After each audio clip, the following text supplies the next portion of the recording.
Hey guys, tonight we're taking you somewhere hazy, sticky and potentially full of regrets, because tonight we're getting absolutely irresponsibly wasted in medieval times, like barely holding your own tankard kind of wasted.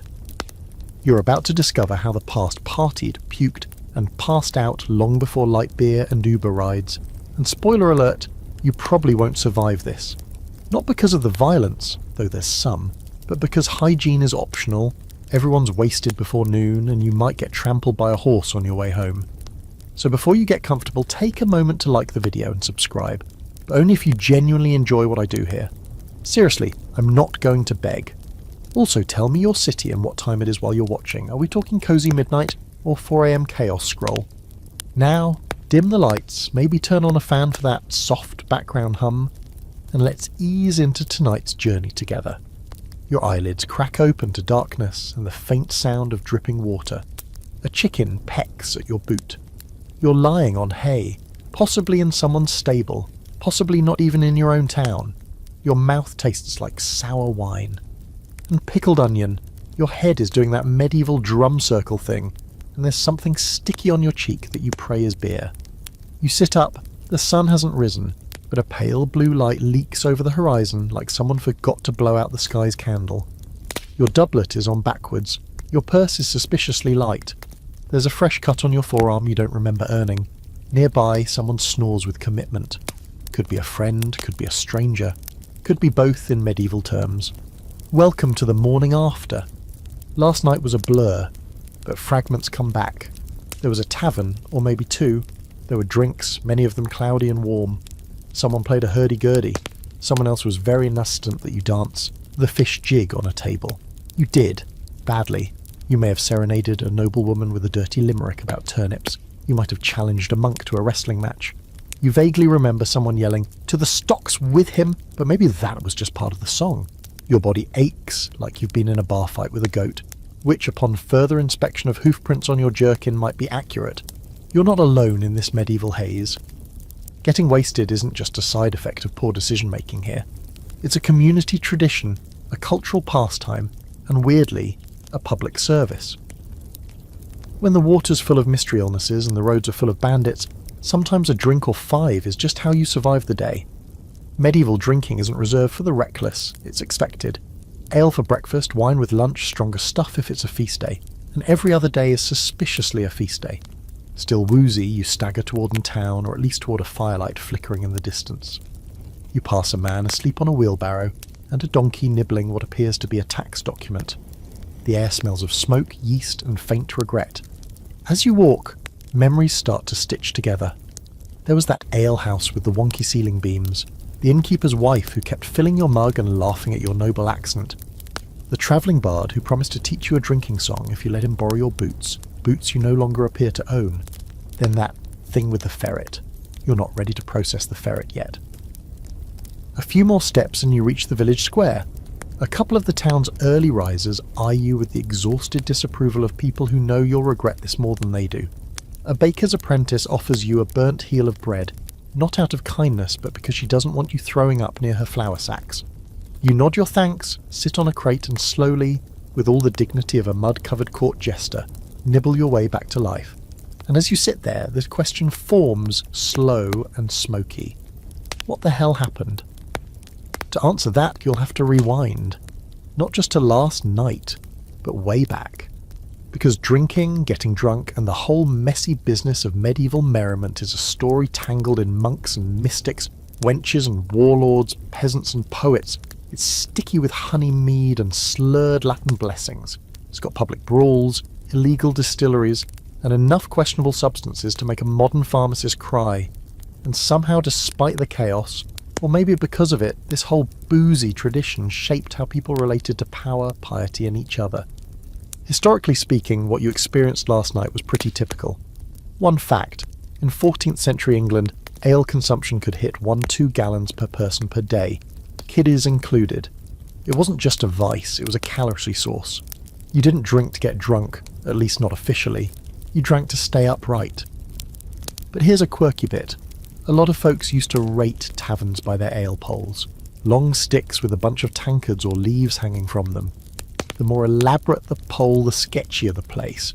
Why? Because a flashy pole meant the inn had to overcompensate for terrible drinks. You probably stumbled into one of those places. Now, about that scholarly debate. Historians still argue how wasted people actually got. Some say most medieval drinks were so low in alcohol that you'd have to chug a barrel to black out. Others argue that since people were drinking all day, blood alcohol levels basically hovered in a permanent buzz. You? Judging by the way your stomach just tried to leave your body, you're going with option B. As the sky turns to full morning, you rise from the crate. There's still hay in your hair and the bread has not settled well, but you've got questions, and you're ready to retrace your steps. Last night's chaos! It was just the tip of the tankard. The first thing you smell as you approach the thatched house on the edge of the village is smoke. Thick and sweet, with an undercurrent of something yeasty and strange. The second thing is damp dog. The third is fermenting apples, sharp and clingy, hanging in the morning air like forgotten dreams. This is where it all begins, the brew house. Not some massive industrial operation with copper pipes and pristine barrels. This is someone's kitchen.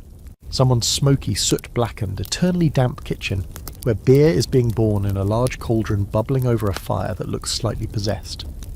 You wipe a bit of last night's dried mead from your shirt sleeve and step inside, ducking the crooked wooden beam as you do. Instantly your eyes sting. There's barely any light except for the fire and a few slits of sun slicing through wall cracks. A woman stands at the hearth, sleeves rolled, hair tied back with a cloth that's probably soaked with steam and old yeast. She doesn't glance at you, just says, "You're early, no more samples until the mash sets." You nod like you understand what mash is, even though you absolutely do not. You're just here to figure out how this whole getting medievally drunk process starts, and it turns out it starts humbly. Brewing in this time and place isn't some specialty trade, it's everyday survival. The average household is expected to brew its own ale, especially since water, as we've noted, is like playing intestinal roulette. So that means women, housewives, widows, nuns, even the occasional street-smart orphan, are usually the ones making the daily batch. She gestures with a ladle to a large wooden tub bubbling in the corner.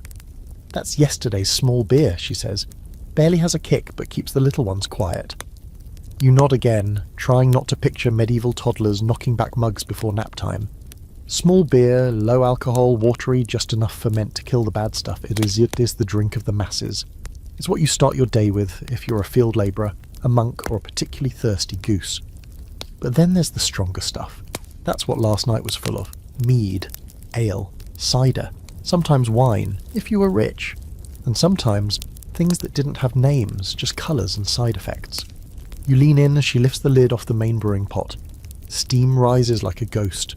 The grain's been soaking in hot water, releasing its sugars, turning the whole thing into a warm, frothy soup called the mash. Later she'll strain it, add yeast, and let the fermenting magic begin, or rot. Sometimes it's a thin line. And here's your historical fact for the day. Hops weren't always part of the brew. In much of early medieval Europe, people used a mix of herbs called groot, things like yarrow, rosemary and heather, not just for flavour, but to preserve the beer and possibly make it, let's say, more entertaining.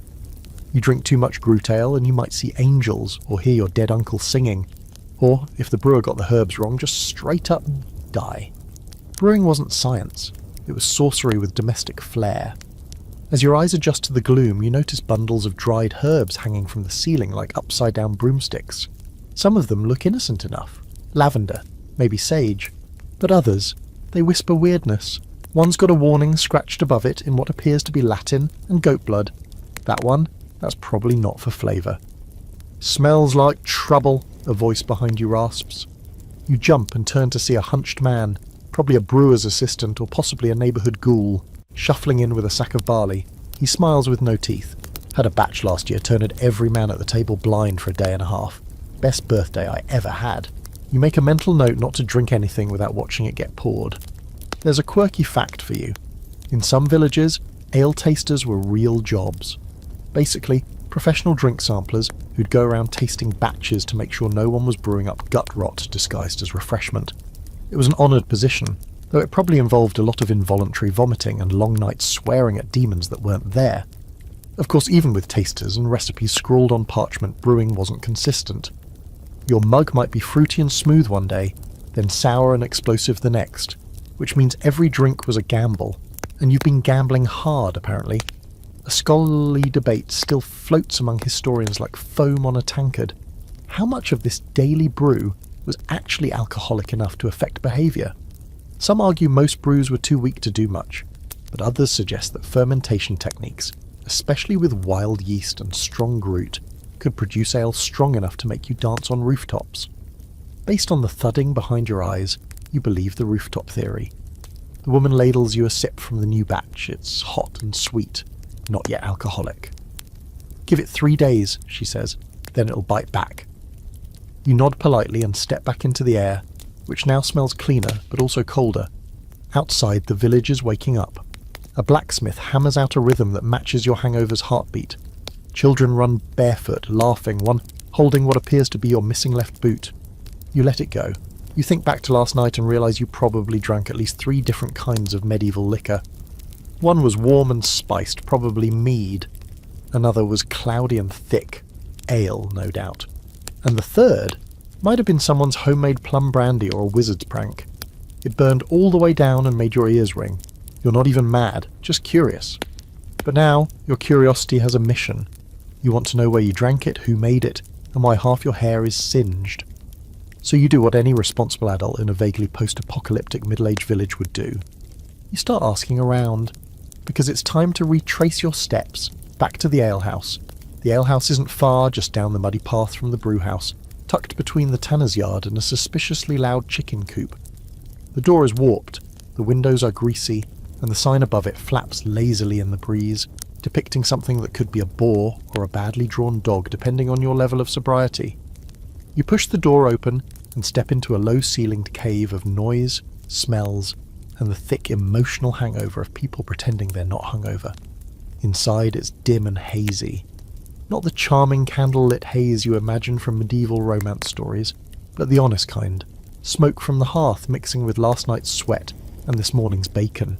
A few patrons are already here, hunched over wooden mugs, faces red with either cold or regret. One man is eating a bowl of what might be porridge or just hot beer bread in defeat form. Another is clearly asleep, forehead flat against the table, hand still gripping his tankard like a war trophy. This is where you were last night. You recognise the stain on the bench, red and sticky, possibly wine, possibly blood, probably both. A barmaid spots you and gives you that tired, familiar smirk, the kind that says, "Ah yes, the idiot returns." She walks over, flicking a rag across a mug that's been cleaned for exactly 0 seconds.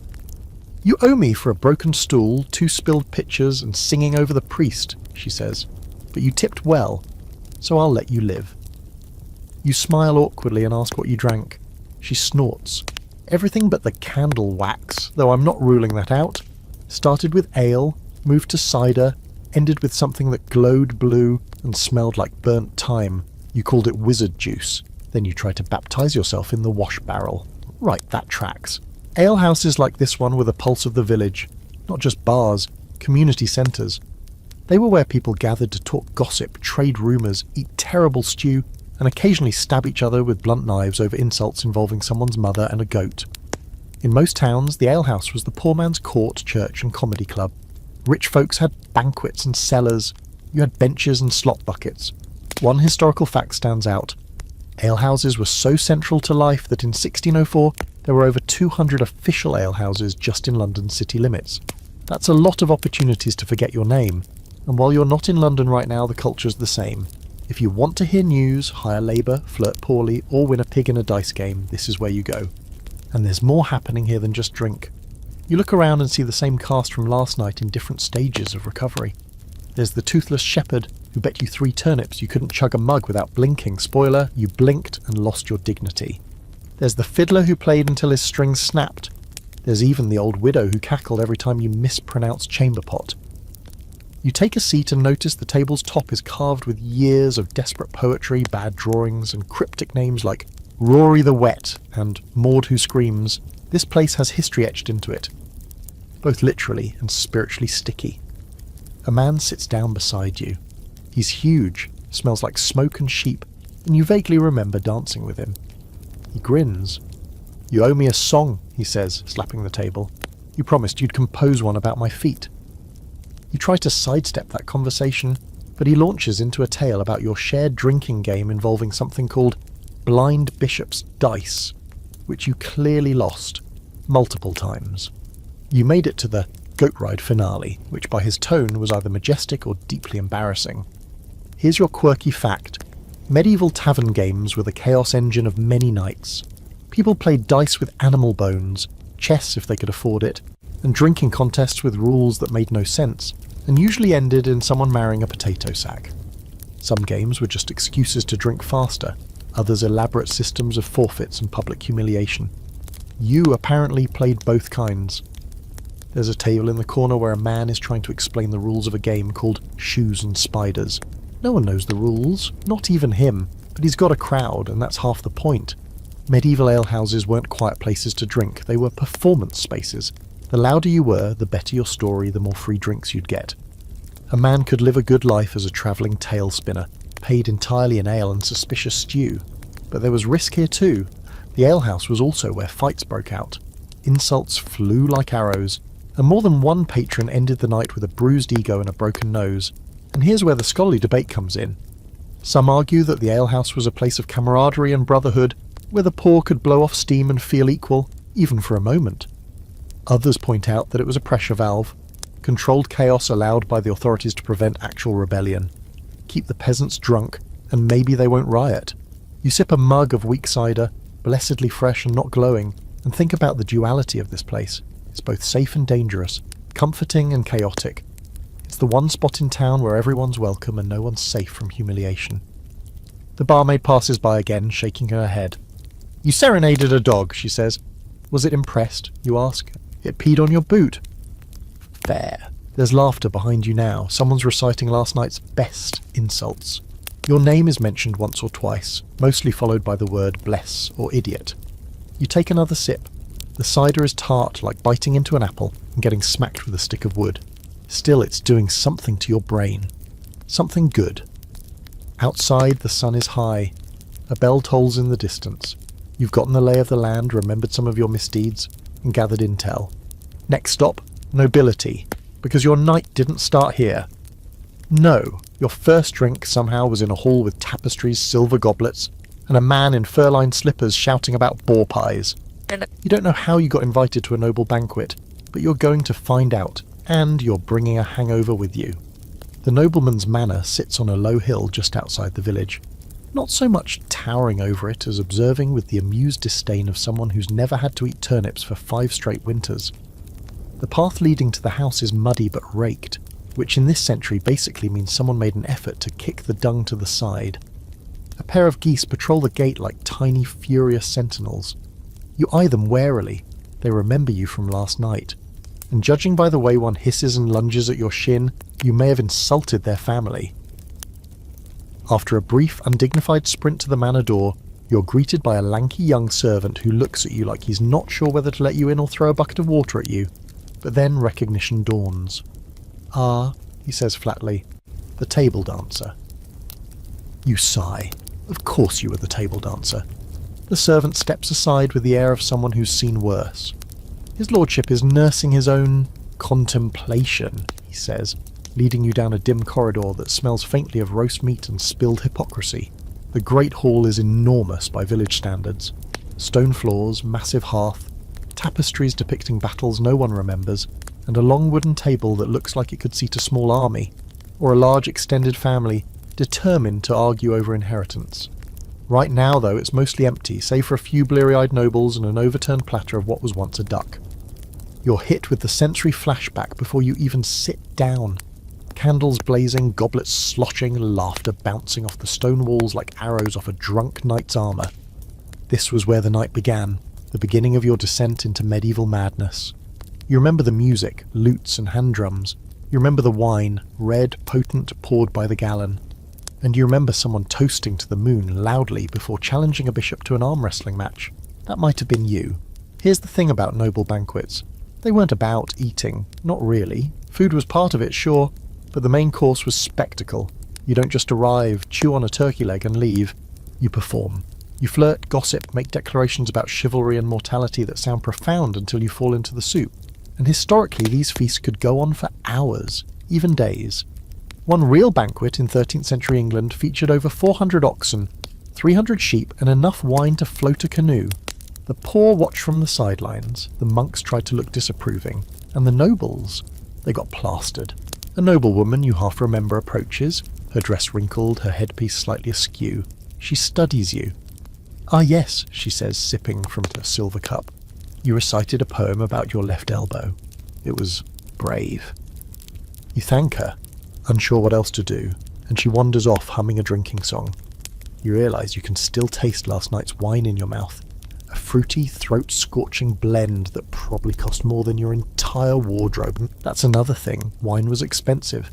Imported, taxed, precious. Nobles drank it as a status symbol. The poor drank ale because it was what you made at home. But when a noble hosted a feast, they poured wine like it was water and expected you to drink until you either complimented the host's daughter or passed out in a potted plant. You're beginning to suspect you did both. A platter of cold meat sits at the table's edge. A knight in partial armour gnaws on a rib with the intensity of someone trying to forget. He nods at you. "You're the one who tried to duel the jester, Source," he says. "With a spoon." You chuckle nervously. "Who won?" He shrugs. "Hard to say. You both ended up hugging and crying about your fathers?" "Seems right." The noble host finally enters, wrapped in a robe that looks like it's made of velvet and self-delusion. His eyes are bloodshot, his voice hoarse. "Ah, the poet of elbows," he declares. "Come, drink with me again. If we must suffer the morning, let us suffer together." You decline, politely. He frowns, then drinks in your honour anyway.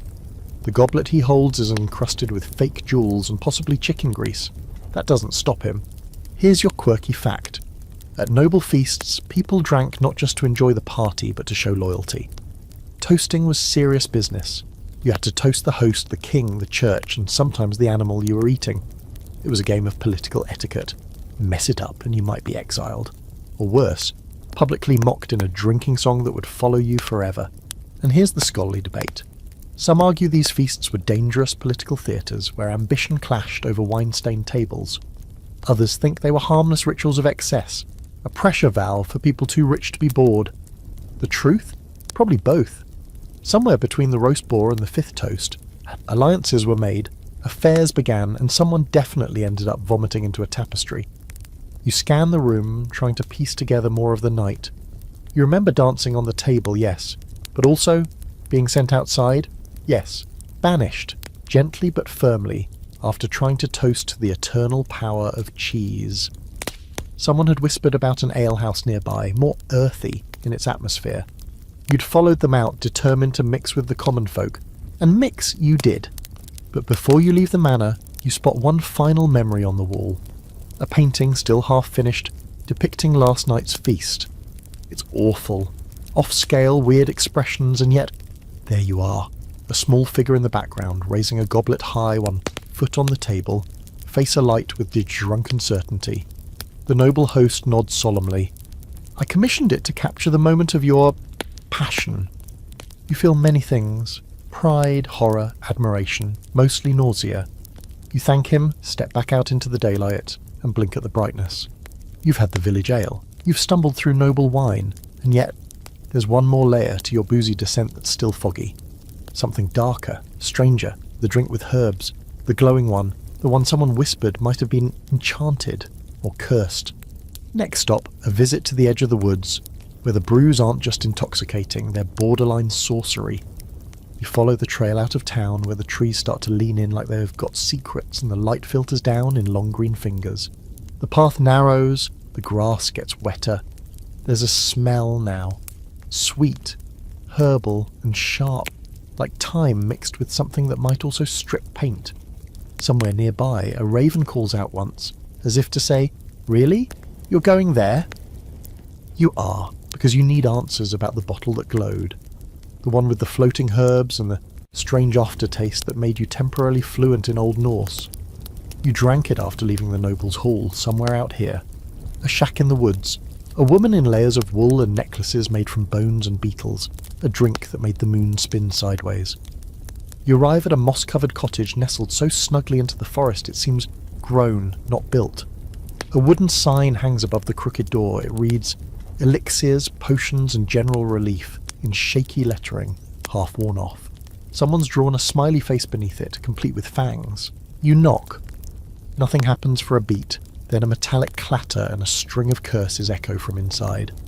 The door creaks open to reveal a woman with wild grey hair, one eyebrow singed clean off and a gaze that pins you like a frog on a dissection table. "Well," she says, "if it isn't last night's philosopher king." You try to apologise for whatever you did. She waves you off. You paid in coin, compliments, and a sketch of a dog labelled God. Good enough for me. She lets you in. The interior is equal parts apothecary, tavern, and chaos. Dried herbs dangle from every beam. Jars filled with liquids in unnatural colours line the shelves. One jar contains what looks suspiciously like a toe. A small black cat watches you from the rafters, clearly judging. You sit on a stool that squeaks under your weight and ask the big question, what was that drink? She grins and reaches for a jug wrapped in cloth and string. "This," she says, unwrapping it like a sacred relic, "is moonbrew, my own recipe. Mead base, wormwood, rosemary, and a dash of, let's say, inspiration." You remember now the warmth of the sip, of the moment your ears felt too big for your head, the way everyone's faces got slightly more medieval. It wasn't just strong, it was weird. In a good way, mostly. Here's a historical fact to chew on while you eyeball the floating bits in your drink. Medieval herbal alcohols were everywhere, especially on the fringes of society. Monks had the good stuff, refined, documented, made for medicine. But out here, people brewed with what they had. Mugwort, henbane, juniper, even nightshade if they were feeling bold or homicidal. Some of these drinks cured headaches. Some cured your desire to live. It was all trial, error, and vibes. She offers you a fresh taste, for clarity, she says, but you politely decline. She pours herself a shot instead. "You talked about time last night," she says between sips. "Said the moon was just a drunk coin someone flipped too slow." You nod solemnly, pretending you remember that. "There was also a moment," she continues, "where you attempted to bless my cat and declared him Bishop of Boredom." The cat meows once, as if confirming the promotion.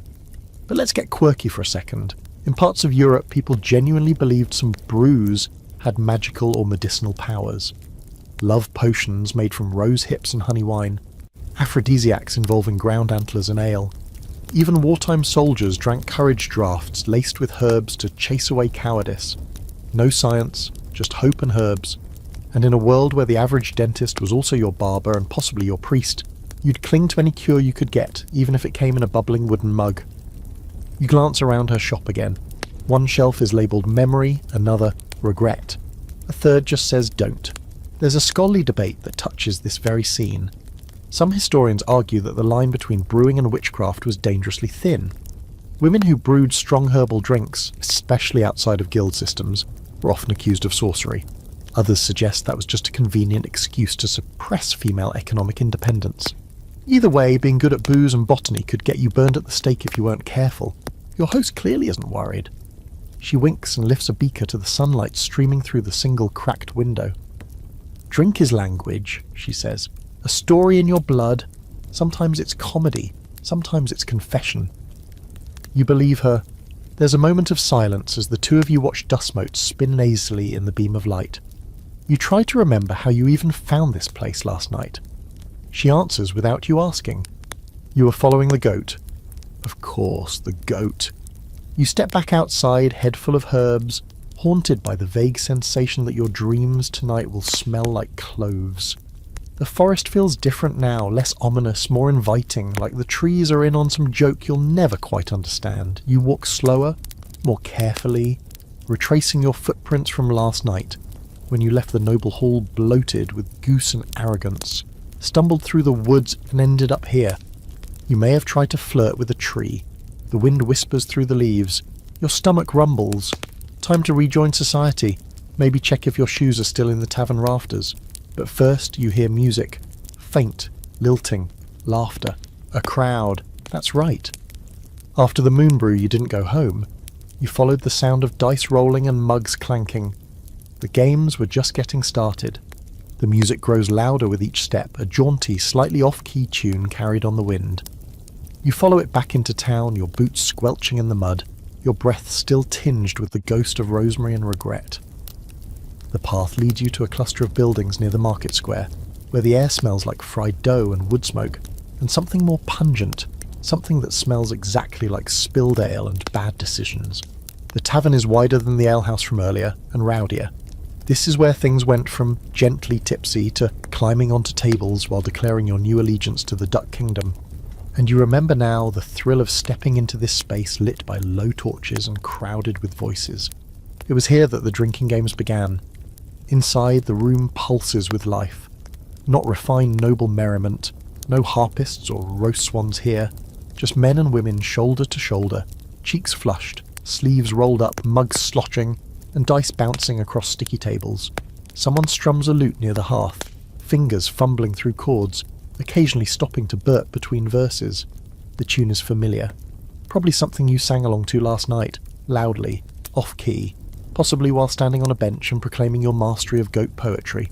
You slide onto a bench beside a group huddled over a game that looks vaguely like dice, but also involves dried beans, and for some reason a chicken feather. "Back again," one of the players says, grinning. "You lost your belt in that round. We tied it to the cat." You look up. Sure enough, a ginger cat trots along the rafters, dragging your belt like a trophy. Games were at the heart of medieval tavern culture. They weren't just pastimes, they were rituals. Part skill, part luck, all chaos. The most common was dice, simple six-sided ones made from bone. The rules were murky, often made up on the spot. You think last night's game involved betting how many mugs you could balance on your head before passing out. You didn't win, but you were a crowd favourite, well, someone says. Here's your historical fact. Gambling in taverns was so rampant that authorities issued repeated bans and restrictions on it throughout the Middle Ages. In 1388, England even passed a law forbidding labourers from playing dice or cards except at Christmas. Naturally, everyone ignored it. You watch a pair of men arm wrestle, their faces red, hands trembling, mugs clattering dangerously close to the edge of the table. A pile of coins, along with a dagger, a spoon and someone's shoe, sits between them as the prize. When one finally wins, the loser smashes a mug in mock defeat and shouts, "I still have my dignity," which is immediately disproved by the crowd chanting, "Drink, drink, drink." A woman across the room lifts a clay jug and slams it down. "Who'll take me on at Bishop's Bounce?" she roars. A few brave souls cheer. You instinctively clutch your stomach. You played that game last night. You remember now, it involved chugging ale through a hollowed-out turnip and shouting Latin phrases between sips. You passed out mid-psalm.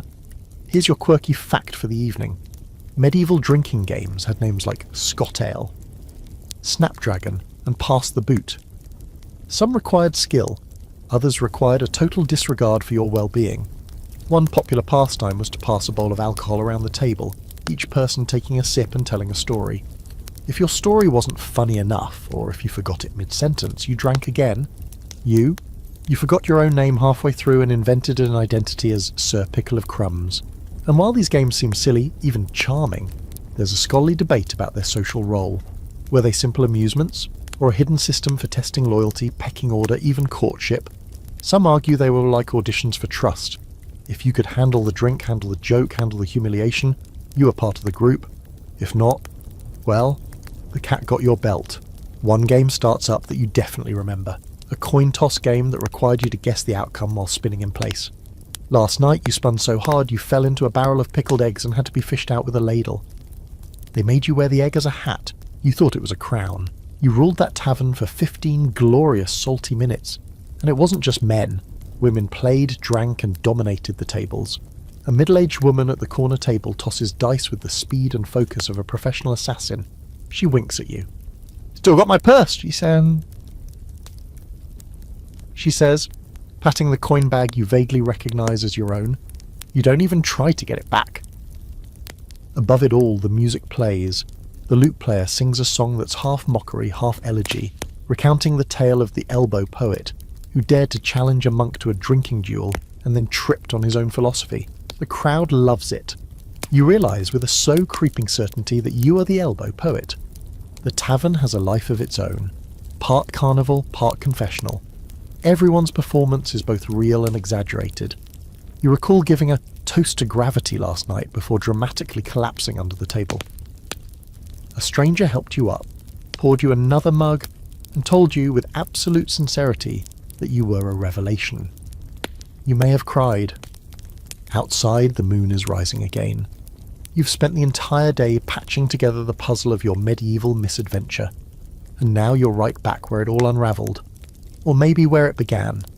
The tavern is getting louder. Someone's dancing with a chicken. Someone else is trying to convince the crowd that his pig can juggle.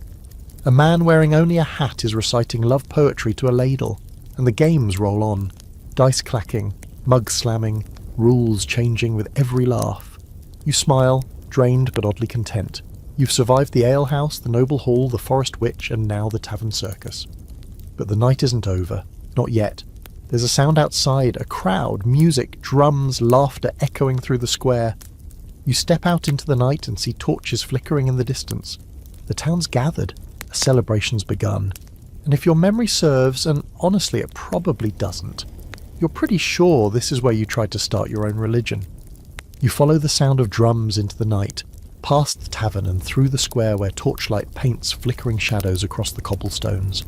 The music is wild and urgent now, hand drums thumping, wooden flutes shrieking, someone shaking what looks like a basket of bones in time to the beat. You round a corner and there it is, the heart of the revelry. A loose ring of townsfolk surrounding a makeshift table stacked with clay mugs, dice, bread crusts, and the occasional sweaty coin. People cheer, groan, howl, drunken chaos in its most joyful form. And you're headed straight for it, because your reputation is already here, waiting. The murmurs begin as you approach. It's him, the ladle prophet. Sir Elbow returns. You get a few claps on the back, a sarcastic bow, and a loaf of bread someone hands you like a scepter. It's mouldy, but you accept it graciously. Tonight's game is on a different level. The crowd parts just enough to let you see the table at the centre, and it's clear this isn't just fun anymore. It's serious business. There's betting, there are judges, there's a guy in a too-short tunic keeping score with a stick and a piece of cheese. You squint. Is that a monk at the far end? Why is he holding a chicken? You're too far in now to ask questions. You take your place at the edge of the table and someone shoves a mug into your hand. Cider. Spiced, lukewarm, faintly bitter. The kind that tastes like celebration and poor impulse control. You sip, and memories flood back. This table, these people, the strange and specific chaos of the night you lost your last clean sock in a wager about a fish's weight. You still haven't gotten it back. Tonight's game is called Drunkard's Bluff, and the rules change depending on who's losing. It involves dice, of course, but also shouting, swapping mugs when someone isn't looking, and reciting old rhymes about dead kings and unfortunate farm animals.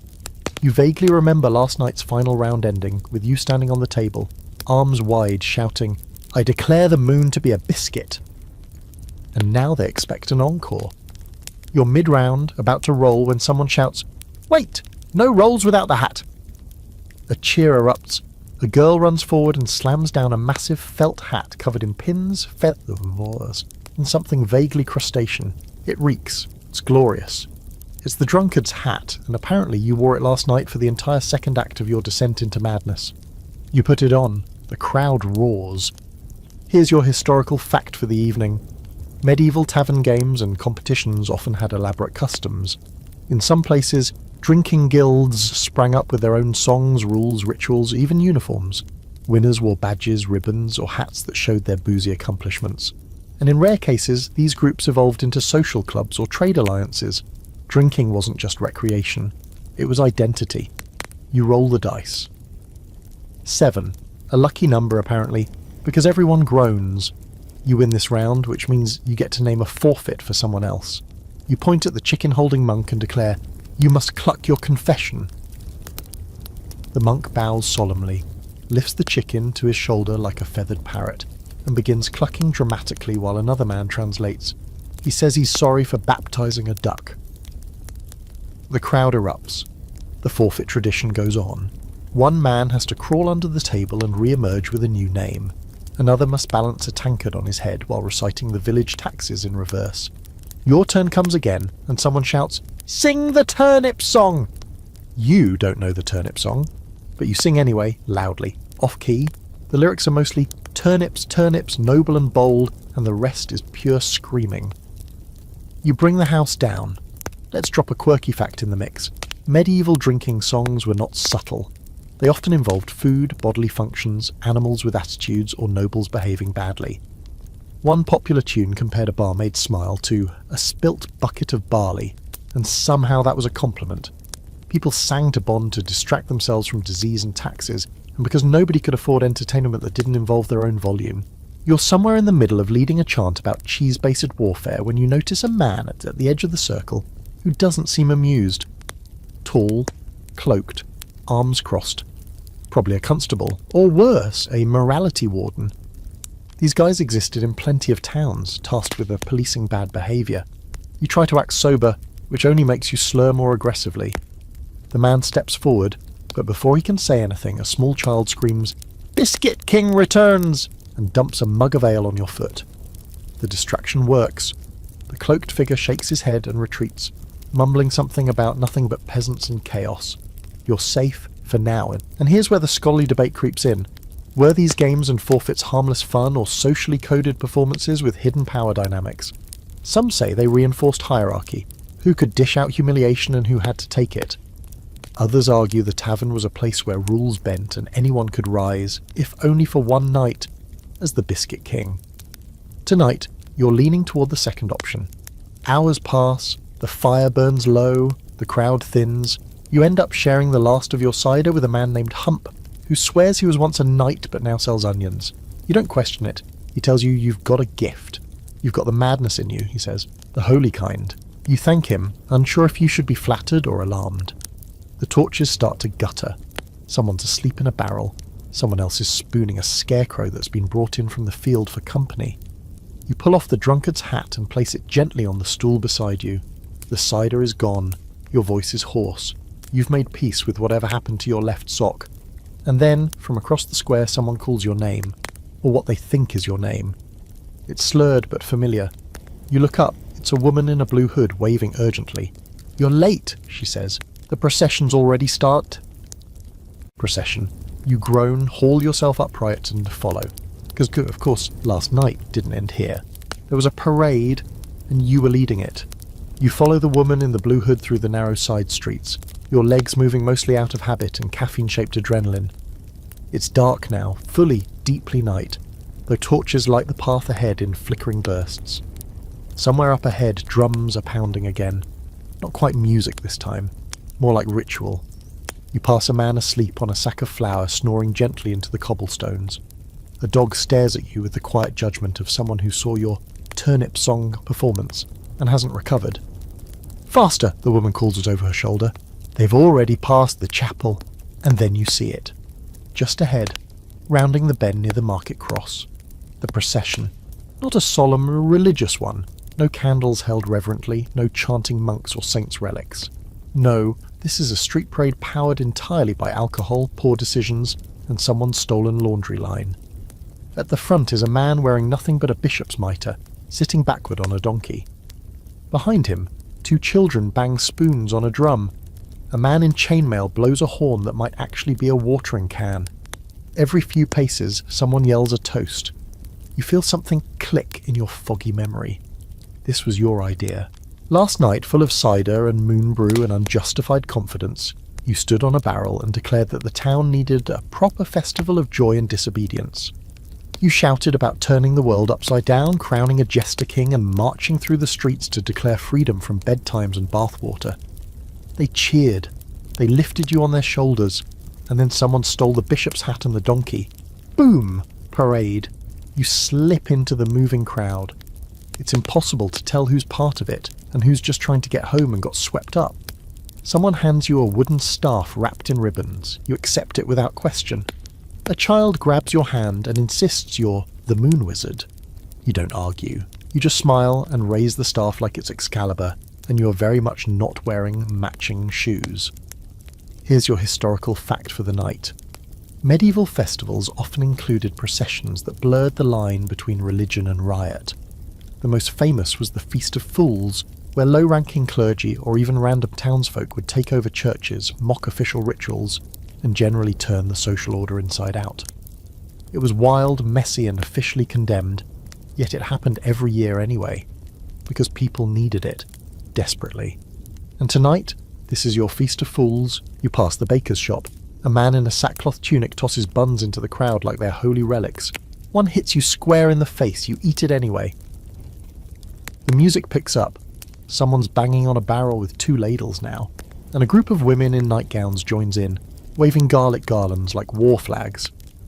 In the centre of the madness is the Jester King, a portly fellow with a pudding bowl haircut, wearing a robe made from stitched-together curtains. He sees you and cheers. "Elbow Prophet returns," he bellows. "Come, take your place beside me, co-ruler of moonlight and misrule." You're hoisted onto the donkey's back behind him. The donkey, to its credit, looks resigned. Someone hands you a goblet. You raise it, slosh wine down your front and yell, "To the kingdom of almost." The crowd explodes in cheers. Here's your quirky fact. In some towns, mock kings and queens were elected during festivals. Random citizens elevated for one night only to preside over absurd pageants and public games. These figures often made fake proclamations like declaring geese the new nobility, or insisting that everyone wear one boot backward for good luck. In theory, it was all satire. In practice, it was therapy with costumes. You and the Jester King ride through town like royalty of chaos. At one point, you're given a scepter that is definitely just a ladle with a turnip stuck on the end. People kneel. A man proposes to his own reflection in a puddle. Someone paints a moustache on a sheep. And here comes the scholarly debate. Were these moments of inversion, a night of role reversal and ridiculousness, just harmless play? Or were they subtle critiques of the real power structures? Some scholars argue these festivals let people release tension, mocking their rulers in safe ways. Others believe they sowed seeds of actual rebellion, showing just how thin the veneer of order was. Tonight, riding a donkey and waving a vegetable wand, you're inclined to believe both. Eventually, the procession leads to the church steps. The real priest is inside, probably praying for forgiveness on behalf of the entire town. Outside, someone tries to ring the bell, but only succeeds in pulling down a curtain rod from the adjoining house.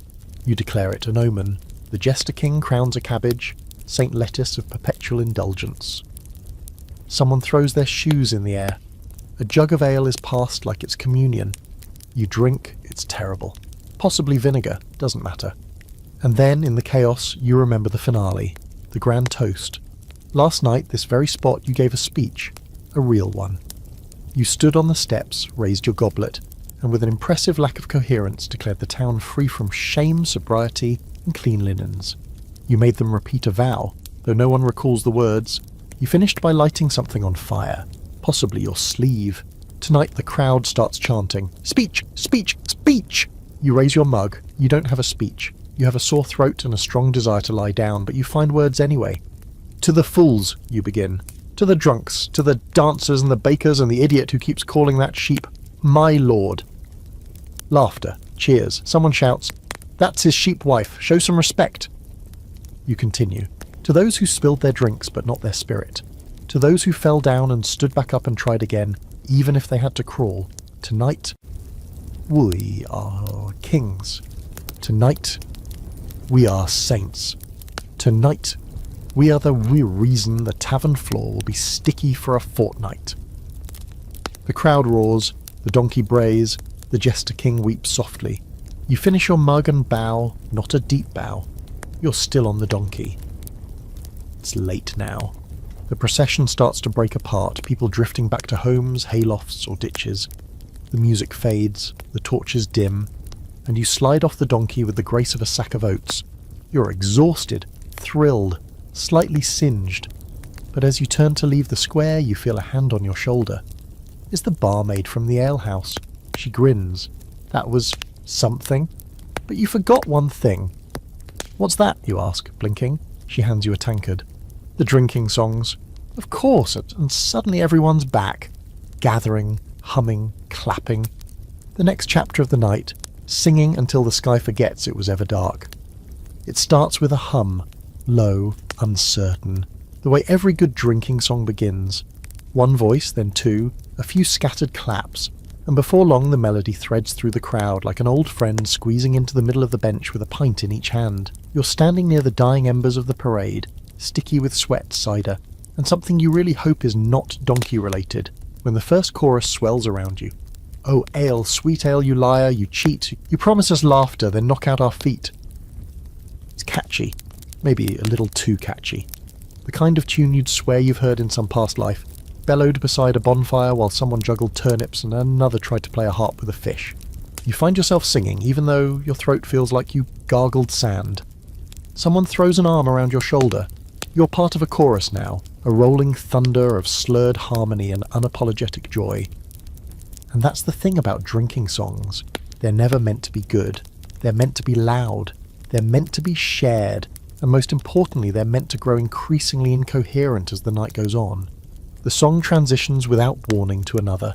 This one about a barmaid who could drink a night under the table and once married a barrel out of spite. You vaguely recall singing it last night. Only back then, you were standing on a chair and using a ladle as a microphone. Your performance was reportedly unforgettable, and not in the good way. The barmaid passes you another mug, this one filled with warm, foamy ale that tastes like last week's bread, but in a comforting way. You raise it with the crowd. "To the ladle! To the barmaid! To marrying barrels!" someone shouts. Here's your historical fact. Medieval drinking songs weren't just entertainment, they were oral records. Songs spread stories, gossip, local news and mockery. Illiterate townsfolk learned the names of kings, battles and scandals by singing them in alehouses. One verse about a particularly flatulent knight has outlived 3 royal dynasties and several major plagues. A group near the chapel starts a counter-song, something slower, sadder, involving lost love and a sheep named Margaret.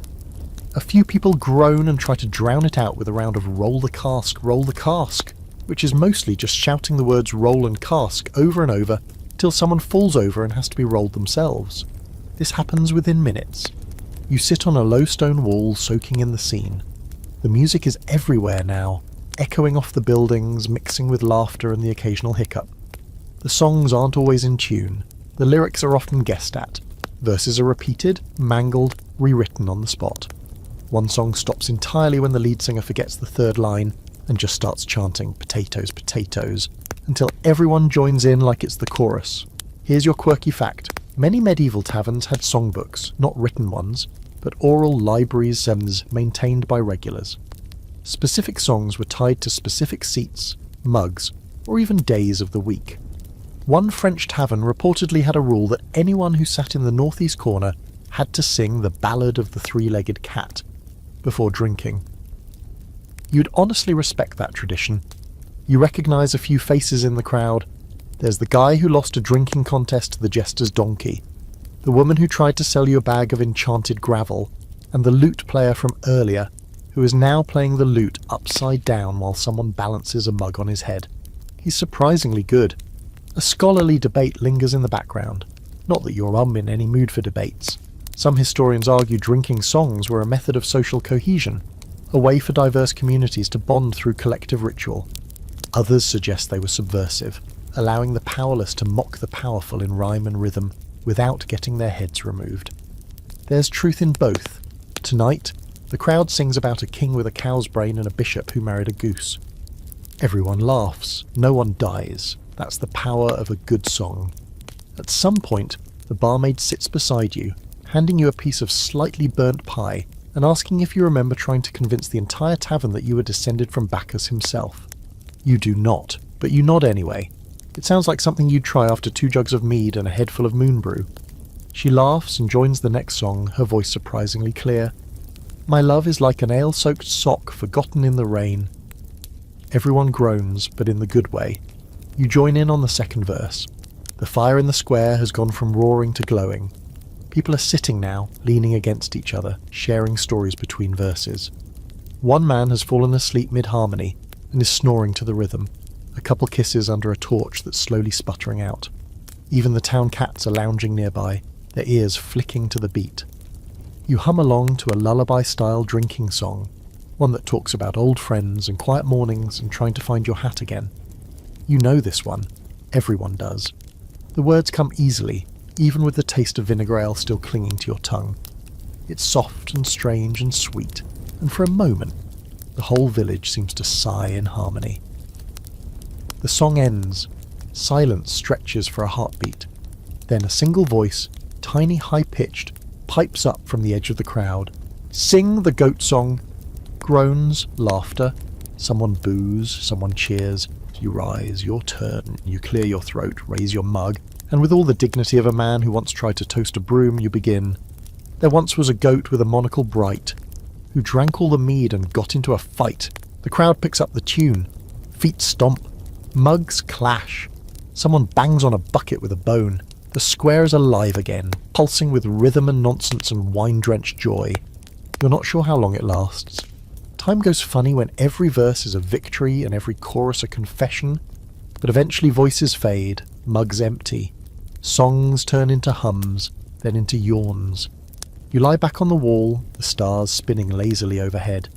You've sung yourself hoarse, you've laughed so hard you nearly pulled something, and as your eyes start to close you hear the last few lines drifting in the air. To the friends that we made, to the bread that we burned, to the mugs that we broke, and the lessons unlearned. Tomorrow your head will hurt. Your tongue will feel like it's made of burlap. But tonight, you are part of the song. The world greets you with light, far too much of it, and the unmistakable sensation of dried mead stuck to your cheek. You sit up, head pounding in stereo, and realise you've spent the night half slumped against a stone wall with a turnip in your lap and one shoe missing. Again. A slow scan of your surroundings reveals the village square in post-festival ruin. Overturned mugs, crusts of bread hardened into masonry, someone's breeches hanging from the church bell rope, and the lingering smell of ale and victory. But before you can even stretch, a soft chant rises in the distance. A slow, rhythmic call and response that somehow carries more weight than last night's musical mayhem. You squint toward the sound and spot a slow-moving line of hooded figures winding through the village gates. Ah, the monks. You forgot about the monks, and more importantly you forgot that after all that cider-fueled chaos, you'd promised to help them bless the barrels this morning. A ceremony that might have been a real tradition, or just something you drunkenly evented with a solemn voice and a leek for a staff. Either way, they seem to have taken it seriously. You stand up, brush off crumbs and what may be goat hair, and begin limping toward the chant. At the front of the procession is a monk with a bald patch the size of a tankard lid and a grin that could ferment grapes. "Brother Elbow," he calls when he sees you. You return. You wince. That name again. The monks welcome you back with alarming enthusiasm. They're dressed in simple robes, most of them patched, some of them held together with what looks like embroidery floss and hope. A few carry tankards engraved with crosses. Others lug sloshing jugs marked with ink symbols you're not fully convinced are religious. One offers you a sip from a small wooden cup, and you hesitate. But only for a second. It's sweet, spicy and hot. Not wine, not ale, something richer, honey and herbs and fire. You exhale and feel like your lungs have just been blessed. Monastic mead, the monk explains, thumping you on the back. The Lord's second favourite miracle. Here's your historical fact. Monasteries were among the most advanced breweries in medieval Europe.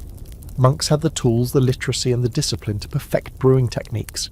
They created precise recipes, experimented with ingredients, and kept meticulous notes, not just for profit, but because they believed that good drink brought people together in God's name.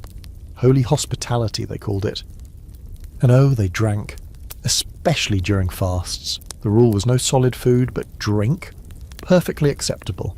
So they brewed liquid bread, dark, heavy ales packed with nutrients.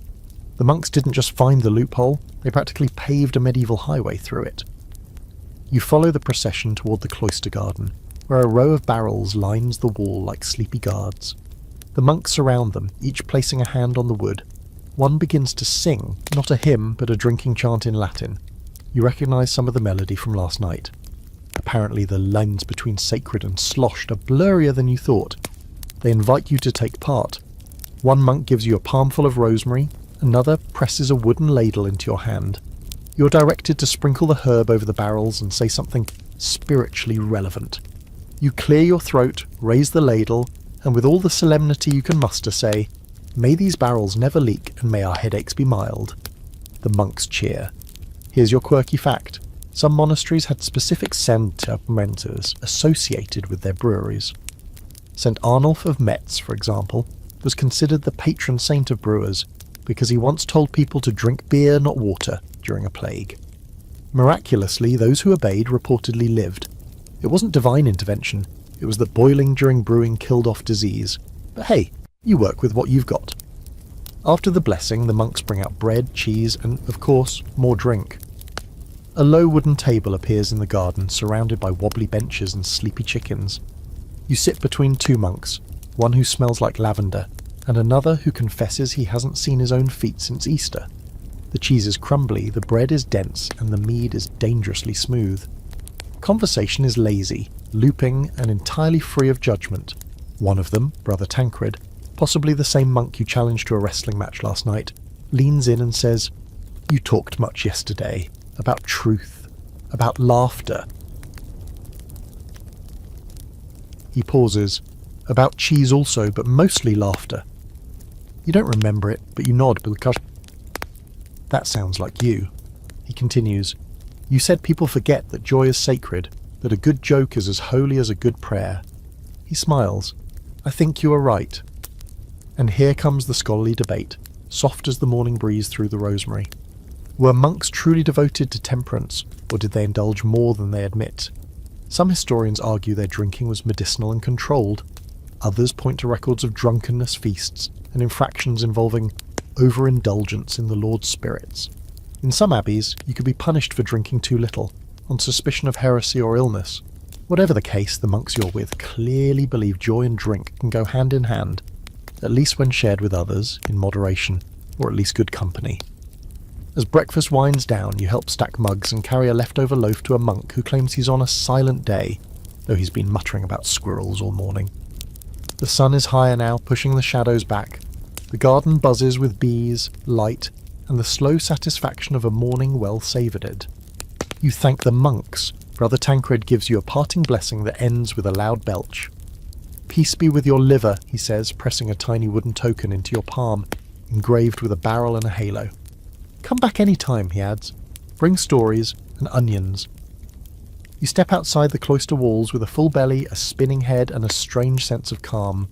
You've drunk with peasants, nobles, witches, and now monks, and every single one raised a cup in joy, chaos, or both. But you're not done yet, because someone runs up breathless, waving a scrap of parchment and yelling your name. Well, a version of it. "Elbow lad, there you are." You blink. What now? He pants, hands you the parchment. You've been summoned. Summoned? By the Lady Alewife herself. You look down at the parchment. It smells like ale, is stained with something greasy, and reads only, "We need to talk about women and drink. Come immediately. Bring sense if you have any left." You sigh. Of course, and off you go. To the taverns run by the women who might just outdrink, outsmart, and outshout everyone else in this strange medieval kingdom of cups. You find the Lady Alewife's tavern tucked at the edge of the marketplace, wedged between the cooper's shed and a thatcher's storage hut, its wooden sign swinging slightly in the breeze.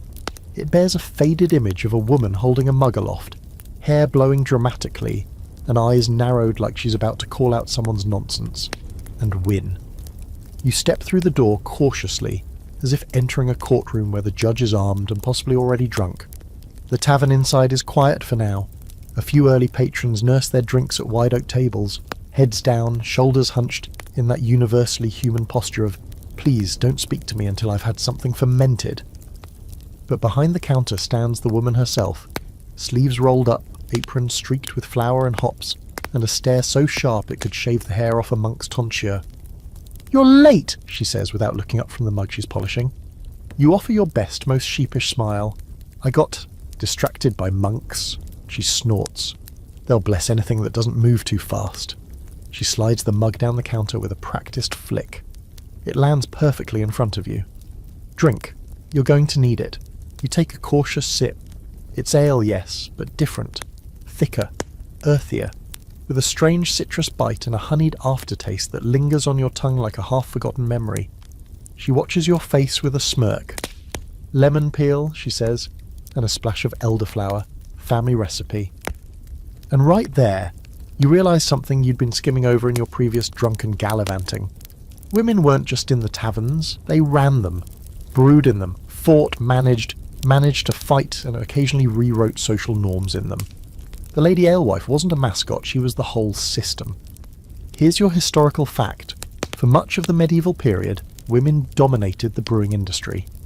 Alewives, as they were known, brewed small-scale batches at home, sold their goods directly from their kitchens or street stalls, and ran many of the taverns in town. It was one of the few trades that gave women economic independence. In some towns, nearly every household had a woman who brewed, either for family consumption or profit, and those who were good at it, they built empires, mug by mug. Lady Alewife leans on the counter and studies you. Last night you told me something strange, she says. Said you thought men invented drinking. You blink. What? You said it, loudly, over and over. You said, drunkenness is a knight's privilege and a monk's curse. Then you hiccuped and kissed my broomstick. Ah, that sounds about right. She pours herself a drink and sits across from you, her eyes still sharp but amused. Men always get the songs and the stories, but while they're toasting each other, someone's got to clean up, pour the next round, and break up the fights. Guess who that usually is? You nod slowly. She continues, we brewed it, we served it, we kept the peace, we kept the doors open, and when things got rough, we could throw someone through a shutter like it was nothing. Don't let the apron fool you. She's not kidding, one of her biceps could crack walnuts. Here's a quirky fact. The stereotypical image of a witch, pointy hat, broomstick, cauldron, might have actually originated with medieval alewives. The hat made them visible in marketplaces. The broom was propped outside the door to signal fresh ale. The cauldron used to brew the stuff. Add a few moral panics, religious reformers, and social shifts, and boom, independent women suddenly become sinister figures in folklore. Some even believe the witch hunts targeted former alewives whose businesses threatened the emerging male-dominated guild system. You look around the tavern again with new eyes. It's cleaner than most, the tables sanded smooth, the floor swept, the ale poured with precision. But there's no shortage of grit. On the wall hangs a large wooden paddle blackened with use. You suspect it's been used equally for stirring vats and swatting drunkards. A customer stumbles toward the counter, eyes unfocused. He slurs something about needing the usual. Lady Alewife nods, pours him a tankard of water and slides it toward him. Your wife came by, she says. Said if I serve you another pint, she's turning me into a toad. The man groans and trudges back to his seat. She smiles faintly. He'll thank me later. Or he won't. Doesn't matter. And here's your scholarly debate. Did the suppression of women in brewing reflect genuine health concerns? Or was it pure patriarchy dressed up as public morality? Some researchers argue that quality control led to regulations that excluded women from the industry. But more and more, historians point to a coordinated effort by male guilds and church officials to push women out of profitable trades under the guise of professionalizing them. As brewing scaled up, so did male dominance. The alewife, once common, became rare, then suspicious, then persecuted. You watch as a young girl, probably an apprentice, enters with a bucket of spent grain, dumps it behind the tavern for the pigs, and returns without a word. Lady Alewife nods at her like a general inspecting her troops. You sip the last of your elderflower ale and glance at the woman across from you. So, you say, what was I supposed to do now that I'm soberish? She raises one brow. Didn't say you were sober. But yes, you promised to learn. Said you'd write a song about alewives. Said it'd make people cry. You blink. I'm not sure I'm emotionally prepared for that. She grins. Then start small. Help me haul the barley sacks. You do, and it is not romantic. It's sweaty, dusty, itchy work. You carry sack after sack from the back room, breathing in the smell of grain and damp cloth. You sweep the hearth. You scrub out a mug someone used as a chamber pot. You listen while she explains yeast like it's a living god. By the time you finish, your back aches and your hands smell like sour mash. But you also feel grounded. You've sung the songs, you've danced the dances, but now finally you've seen the spine of it all. The quiet, methodical backbone of medieval intoxication. Labour. Craft. Women working when the songs stop. You thank her. She tosses you a warm roll and a knowing smile. Tell your monk friends, she says, if they want real mead, they know where to find me. You nod, step out into the light and take a bite of the roll. It's perfect. Crisp outside, soft inside, slight taste of hops. You're heading toward the main street now, thinking you might take a break, find a place to nap under a tree, let the afternoon pass quietly. But then a group of kids runs by laughing, holding mugs half filled with foamy ale. Wait, ale? For children? You jog after them, baffled. Because apparently everyone in this town drinks. You chase after the group of children, not out of moral panic, but mostly confusion, because you're pretty sure the smallest of them just offered a toast to St. Barley, and then belched with shocking sophistication.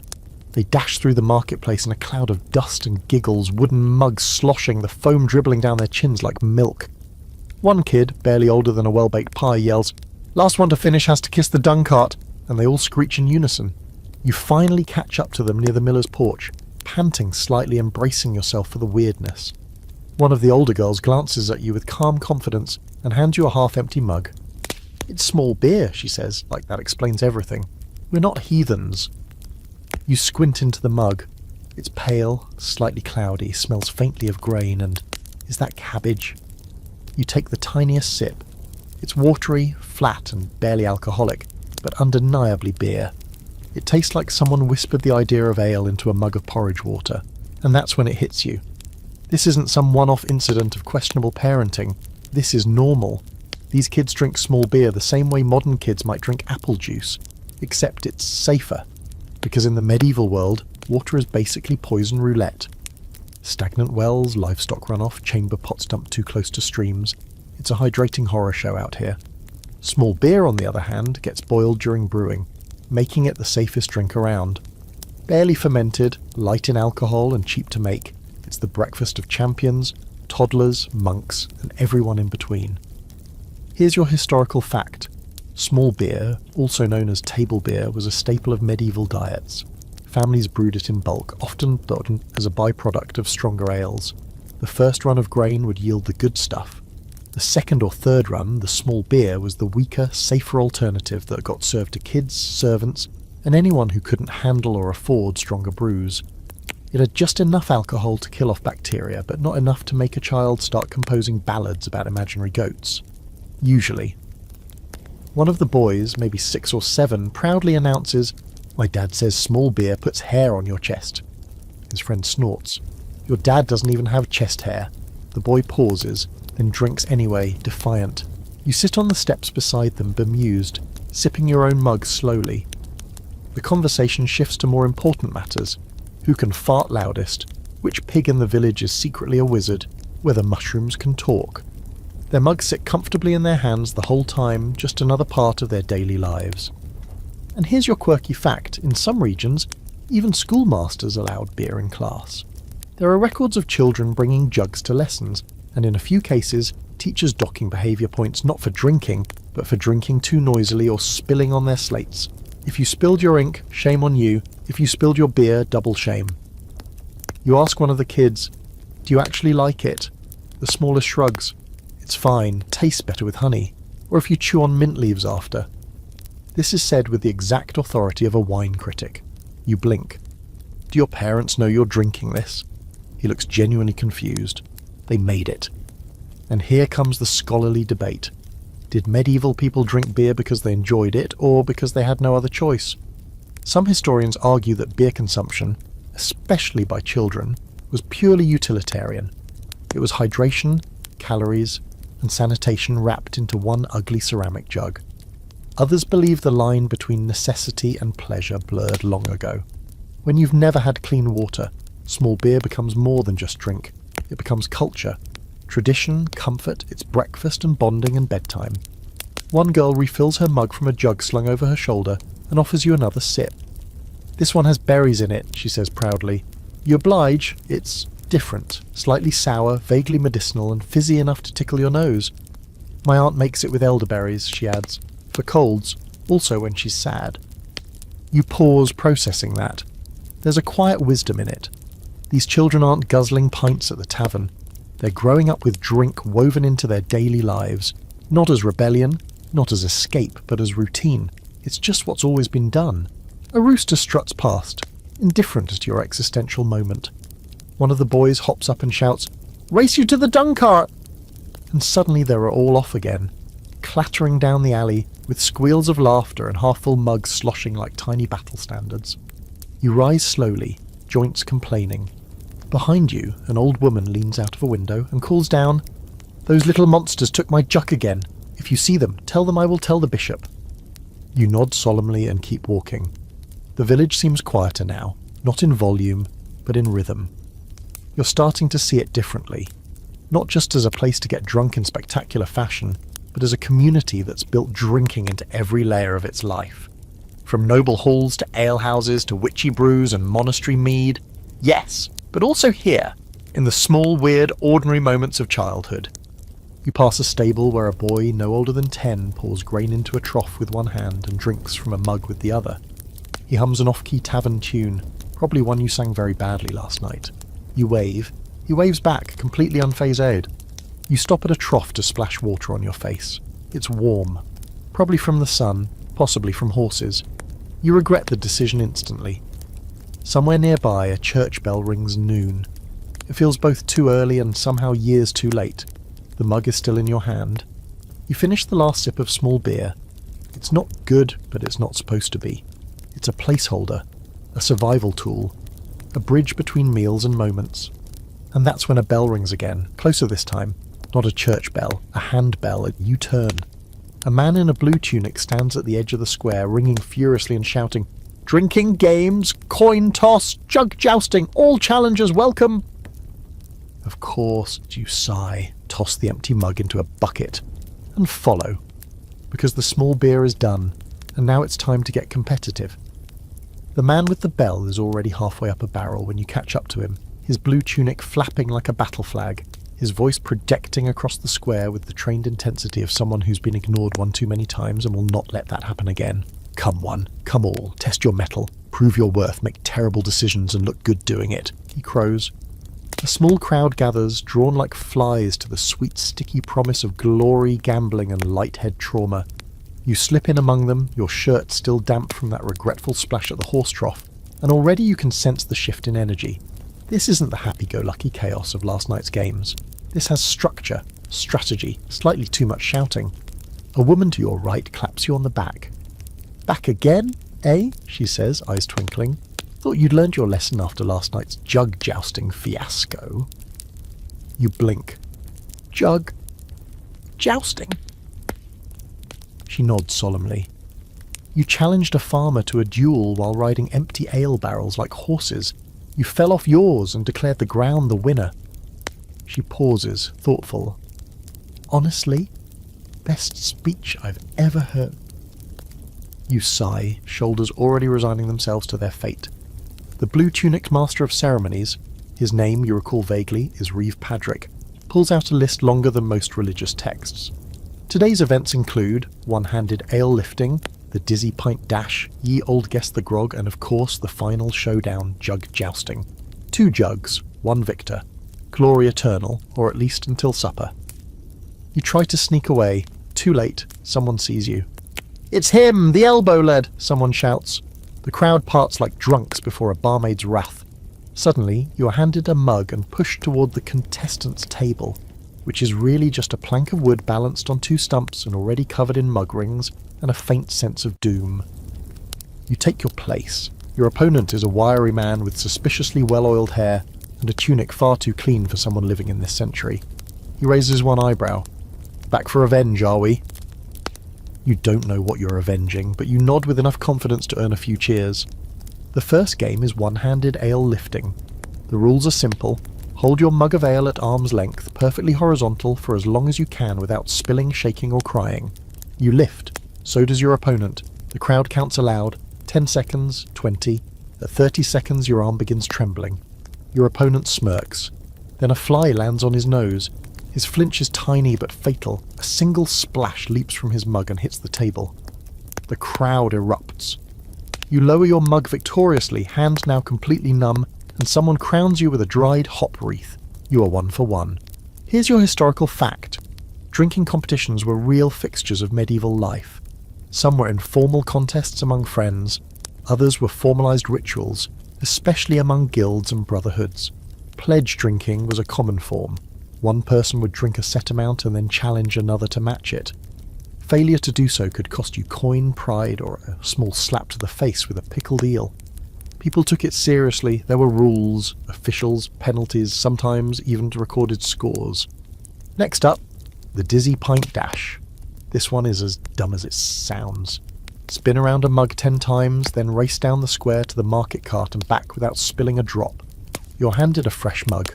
It smells faintly of onions.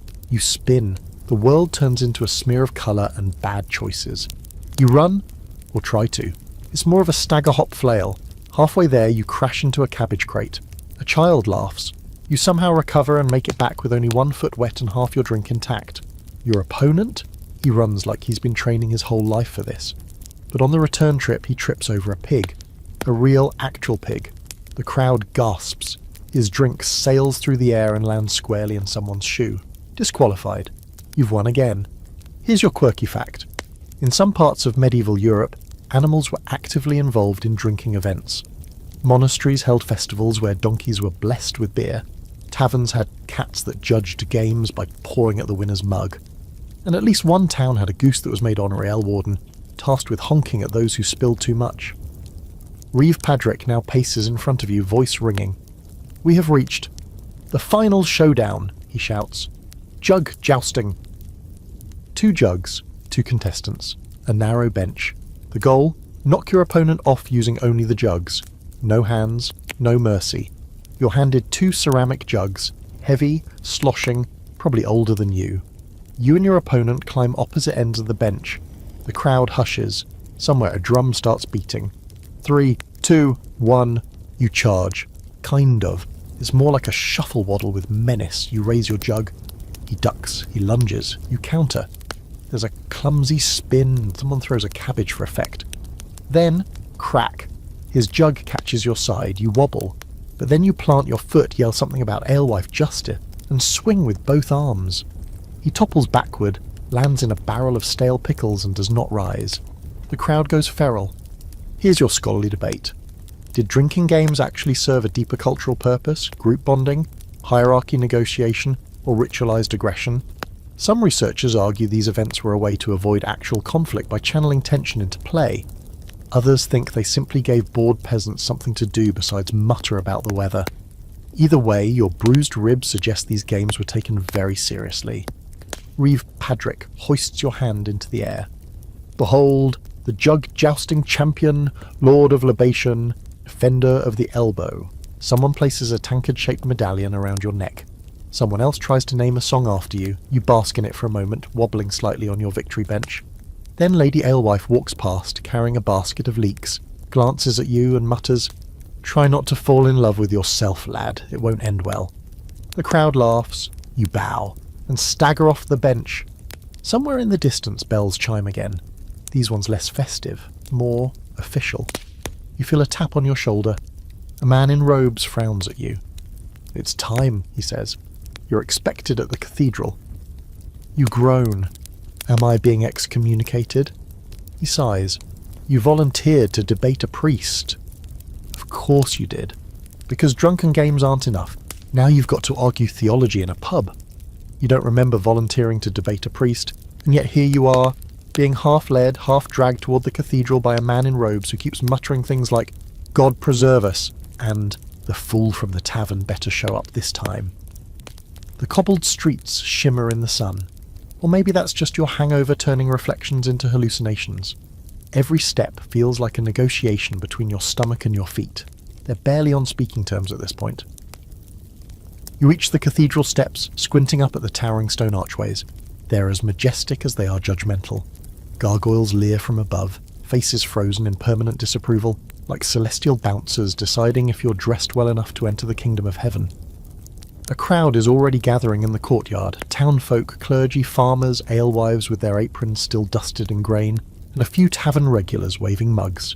You see at least 2 people with coins in hand, probably betting against you. Inside, the nave has been rearranged for the discussion, which is really just a polite term for sober people watching drunk people try to remember Latin.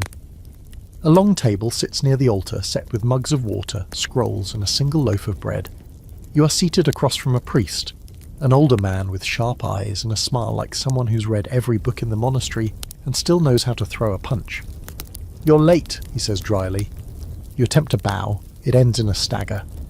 "Forgive me, Father, for I have had a lot." A few polite titters ripple through the crowd. The priest chuckles. "Let's begin then. Topic: does drink uplift the soul or endanger it?" You pause. "Did I choose that?" "No," he replies. "You shouted it last night from the cathedral steps while waving a chicken and quoting Aristotle." "Ah, still?" You nod solemnly, clear your throat, and somehow manage to channel your inner scholar, a persona you apparently developed last night while using a spoon as a pointer and demanding that beer be canonized.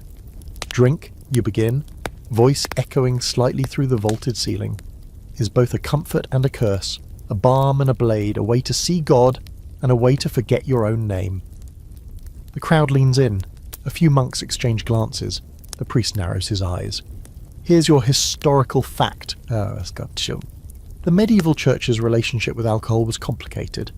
On one hand, wine was central to the Eucharist, symbolic of Christ's blood. Monasteries brewed and distilled some of the highest quality beverages of the time. On the other hand, excessive drinking was frequently condemned in sermons, and drunkenness was listed among the 7 deadly sins under gluttony. The line between holy and heretical was a fine one, sometimes determined by the amount of ale on your breath during morning prayer. The priest counters. "Drink is distraction, Tubbs," he says. "It leads men to idleness, violence, and vanity. Did you not declare yourself a moon king of all goats last night?" You raise a finger. "In my defence, the goats voted unanimously." More laughter. "A win," and he presses on. "What of the tavern brawls? The crimes committed in drink, the loss of self?" You nod. "All true, but also think of the community built around the mug. The songs, the laughter, the shared grief soothed by a single jug passed hand to hand." And here's your quirky fact: in medieval times, alehouses often served as informal town halls. People shared news, resolved disputes, arranged marriages, and even performed mock trials within their boozy walls. If you wanted to know who had stolen a pig, gotten secretly married, or insulted the blacksmith's mother, you asked at the alehouse, over a pint. You continue, warming to the topic despite your dry throat and the priest's very effective beard. "Even scripture," you say, Agosensa, "tells us Christ turned water into wine, not the other way around." The priest's eyebrow arches, and St. Paul warned, "Do not get drunk with wine, for that is debauchery." Here, terbindo. You gesture grandly. But he also said, "Use a little wine for the sake of your stomach." We are not told to abstain entirely, but to be wise, to be just, and maybe to toast in moderation. The crowd murmurs, someone claps, a pig in the back grunts, though that may be unrelated. The priest smiles, not smugly, respectfully. "Very well, let's test your wisdom further." He holds up a sealed jug. "This is Pilgrim's Draught, a particularly strong monastery recipe, usually reserved for long journeys and longer confessions. We will drink and then continue the debate." You hesitate. "Is it safe?" He uncorks it. The aroma hits you like a wall. Plums, pepper, what may be sandalwood, and the unmistakable promise of memory loss. You take a sip. It burns, the kind of burn that makes your ancestors wince. And here's your scholarly debate. Were medieval sermons against drink rooted in genuine concern or a desire to control public behaviour? Some argue that moral condemnations were aimed more at disorder than intoxication itself. Others claim it was about maintaining clerical authority. If the tavern became more beloved than the pulpit, what did that say about the power of the church? You cough gently and press forward. "Father," you say, voice raspier now, "do we not sit here sharing drink and discourse in the same cathedral that condemned it yesterday?" He chuckles. "Yes, but the difference is this. We now see each other. You do not slur and I do not scold. We meet as men in the middle." You lean back, stunned. Somehow this became less of a contest and more of a communion. The priest refills both mugs and raises his. "To restraint," he says. You clink mugs. "To respect." And the crowd erupts in applause. As the debate concludes, you exit the cathedral to find the sun high, your thoughts clearer than they've been in days, and a sense of having actually accomplished something meaningful. Then you hear it, a familiar drumbeat, the rhythm of distant dancing, laughter, music, and a voice, yours, definitely yours, echoing from somewhere down the street. Let the feast begin! You groan. What did I schedule this time? A nearby monk grins. The Midsummer Festival. You started planning it in the tavern 2 nights ago, said it would be a celebration of joy and poor judgment. You sigh deeply, but your feet are already moving. Because the feast is calling, and apparently it has fire carts. The drums guide you, steady and impossible to ignore, like a heartbeat shared by an entire town that's collectively decided it's time to do something profoundly unwise. You follow the noise down twisting lanes and across the common, toward the green where the Midsummer Festival is now in full drunken bloom. The air is thick with wood smoke, crushed grass, spilled mead, and the giddy electricity of a town that's decided, for today at least, rules are suggestions and dignity is optional. The green is chaos. Glorious festival-grade chaos. Children run barefoot with painted faces. Dogs bark at fire jugglers. Someone is selling roasted onions on sticks. And in the centre of it all, a cart has indeed been set on fire. It rolls slowly in a wide circle, flames licking the edges of its wheels as townsfolk cheer and someone shouts, "Faster!" with the reckless confidence of a man who's already drunk 3 tankards of cider before lunch. You remember planning this now, sort of. You'd been in the tavern, knee-deep in your 3rd round of who can name more saints while holding a ferret, when someone mentioned midsummer. You declared loudly that the town needed a proper celebration, with rituals and fire, and a goat-based oath. That last part had something to do with symbolism. Maybe. You're hoping you didn't actually marry the goat. A group of villagers spots you and roars your name, or at least a mangled version of it that sounds like Sir Mugward of Muddlehelm. Close enough. Someone hands you a flower crown that smells vaguely of pickled herbs, and you accept it with the poise of a drunken duke. The jester king from the procession is back, this time dressed in nothing but his curtain robes and a string of garlic. He high-fives you and yells, "It's time for the vows." The vows? He nods, deadly serious. The ritual of the circle. You wrote it yourself, remember? You don't. But again, you're here now. A rough circle forms on the grass, villagers linking arms, grinning, swaying slightly. In the centre, a small wooden platform has been built, decorated with flowers, ribbons, and inexplicably cabbages. A goat stands on it, chewing its cud with bored indifference.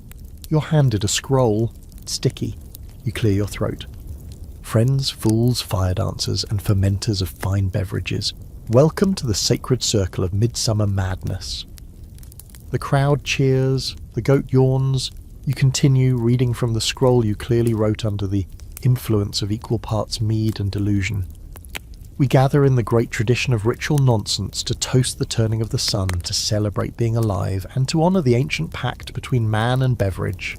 Someone shouts, "Hear, hear!" You read on. Let us now make our vows, silly, sacred or otherwise. One by one, townsfolk step forward. A shepherd pledges to stop yelling at his sheep in Latin. A baker vows to invent a bread that won't go stale within 5 minutes. A child promises to never again feed mead to the ducks. You make a vow too, though you improvise it on the spot. I vow to remember at least half of this festival. They accept it, with applause. Here's your historical fact. Medieval midsummer festivals were real events, often tied to the summer solstice and the Feast of St. John. They included bonfires, feasting, music, and sometimes rituals to protect against evil spirits or ensure a good harvest. In many places, people leapt over flames, tossed flowers into rivers, or danced in circles until dawn. Drinking was not just encouraged, it was practically divine ordinance. The goat is crowned with a flower wreath. Someone gives it a mug. You decide not to ask whether it's full. The ritual ends with a massive toast, the entire crowd raising mugs and shouting, "To the long day and the short memory." You chug your drink. It's lukewarm and suspiciously herbal. Probably something left over from the monastery's experimental mead batch. Your vision sparkles a little. Your arms tingle. A juggler walks past juggling flaming apples. You decide that's probably fine. And here's your quirky fact. In some regions, midsummer rituals involved binding things.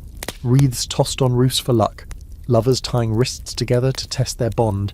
Even animals symbolically married to people for blessings. You're starting to worry the goat marriage might not have been symbolic. You quietly check your finger for any rings. As the afternoon melts into golden haze, games begin. Not your usual drinking contests, these are more interpretive. There's mud wrestling, a competitive belching arena, a pie-eating contest where the pies may or may not contain actual pie. There's a man balancing 6 mugs on his head while reciting saint names backward. You cheer, you join, you lose, you don't care. Then come the dances. Not elegant courtly waltzes, but stomping chaotic lines of people skipping, spinning and colliding, like tipsy atoms in a field of grass and spilled cider. You join in, arms flung wide, sweat pouring, grin stretching. Somewhere in the rhythm you feel a kind of freedom, messy, absurd, real. And here's your scholarly debate. Were these festivals acts of joyful resistance or mechanisms of social control? Some historians argue that local lords and clergy tolerated or even encouraged such chaos to vent public energy, keeping the lower classes distracted. Others believe these gatherings were the people's space, an ungoverned reprieve where norms bent and laughter ruled. Looking around at the flower-crowned goat, the jester king leading a conga line, and the local judge asleep in a cabbage cart, you're inclined to believe the latter. As twilight creeps in, the fire cart rolls one last loop before someone douses it with beer. The flames hiss, smoke rises. A group sits in a circle, passing a single jug of something dark and potent, each taking a sip and telling a tale. You join them, offering your best, a half-true story about the monk who taught you to sing psalms backward. The group laughs, clinks mugs, and leans against each other as night falls. The stars come out. The music softens. The goat snores gently by the embers. You lie back on the grass, arms folded under your head, and breathe. Everything aches, but in a satisfying, well-lived kind of way. You survived another day of drink, ritual, dancing, and possible barnyard matrimony. Tomorrow will be quieter. Probably. But tonight, you're wrapped in the warmth of mead, memory, and the glowing embers of madness well spent. You wake up beneath a table, which is either poetic or deeply concerning, depending on your attitude towards splinters and misplaced dignity. The table in question is located inside the tavern again, somehow, and your last memory was lying on the grass, staring at stars and wondering whether goats could snore. Judging by the stiff straw poking your back, the crust of pie on your sleeve, and the faint scent of onion mead still clinging to your clothes, you must have sleepwalked your way here, or been carried, possibly by the goat. You wouldn't put it past her at this point. Voices murmur above you, sleepy, groggy, and already regretting yesterday's choices. You crawl out like some hungover goblin emerging from a cupboard and squint toward the light. The tavern's back in business, albeit in recovery mode. No music, just the clinking of mugs, the occasional belch, and the soft scraping of someone trying to chisel dried gravy off a table with a butter knife. Then someone says it. It's Misrule Day. You pause. Wait, what day? The grizzled man at the bar looks over. Fool's Day. Day of misrule, you don't know? You shake your head, instantly regretting it as your brain sloshes like a half-full bucket. He chuckles. Course not. You're the Lord of Misrule this year. Your blood goes cold. I'm what? He slaps a faded paper onto the table. It's a crude drawing of your face, or possibly a turnip, wearing a crown and surrounded by pigs. Beneath it, in loopy ink, all hail the elbow prophet, chosen fool, and sovereign of silliness. Apparently, during yesterday's festival frenzy, someone, almost certainly you, decided that today, in grand medieval tradition, would be a full day of absolute sanctioned nonsense. And because the village was drunk and bored and aggressively enthusiastic about any excuse for pageantry, they made it official. Here's your historical fact. The Feast of Fools, or the Day of Misrule, was a real medieval phenomenon. Typically held around Christmas or during certain festivals, it turned the social order upside down. A Lord of Misrule was elected, often a commoner, servant, or lowest-ranking cleric, and for a day they ruled in mockery of authority. Priests dressed like jesters, children led processions, and highborn lords were parodied without consequence. Think of it as a medieval purge, but with more pies to the face and less violence. The tavern door swings open. A trumpeter in rags blows a sour note. A choir of villagers in mismatched clothes marches in, tossing flower petals and dried beans. And at the centre of the chaos is your crown, a metal chamber pot polished to a gleam and festooned with cabbage leaves. It's placed firmly on your head. "All hail the Lord of Misrule," someone cries. You groan. "I just woke up." "Perfect," another villager says. "True power begins in discomfort." You're marched out into the square, a jester's robe tossed over your shoulders, boots mismatched, one sock stuffed with straw. The townsfolk have transformed themselves into walking parody. Butchers dressed as bishops, children in judge robes, dogs wearing tiny hats. The baker is pretending to be the town constable and already trying to arrest people for smiling too seriously. Your job as Lord of Misrule? Lead them, direct the silliness. Make decrees, stir chaos, mock the proper, break the rules. Naturally you rise to the occasion. Your first decree, all taxes must be paid in compliments and pickled eggs.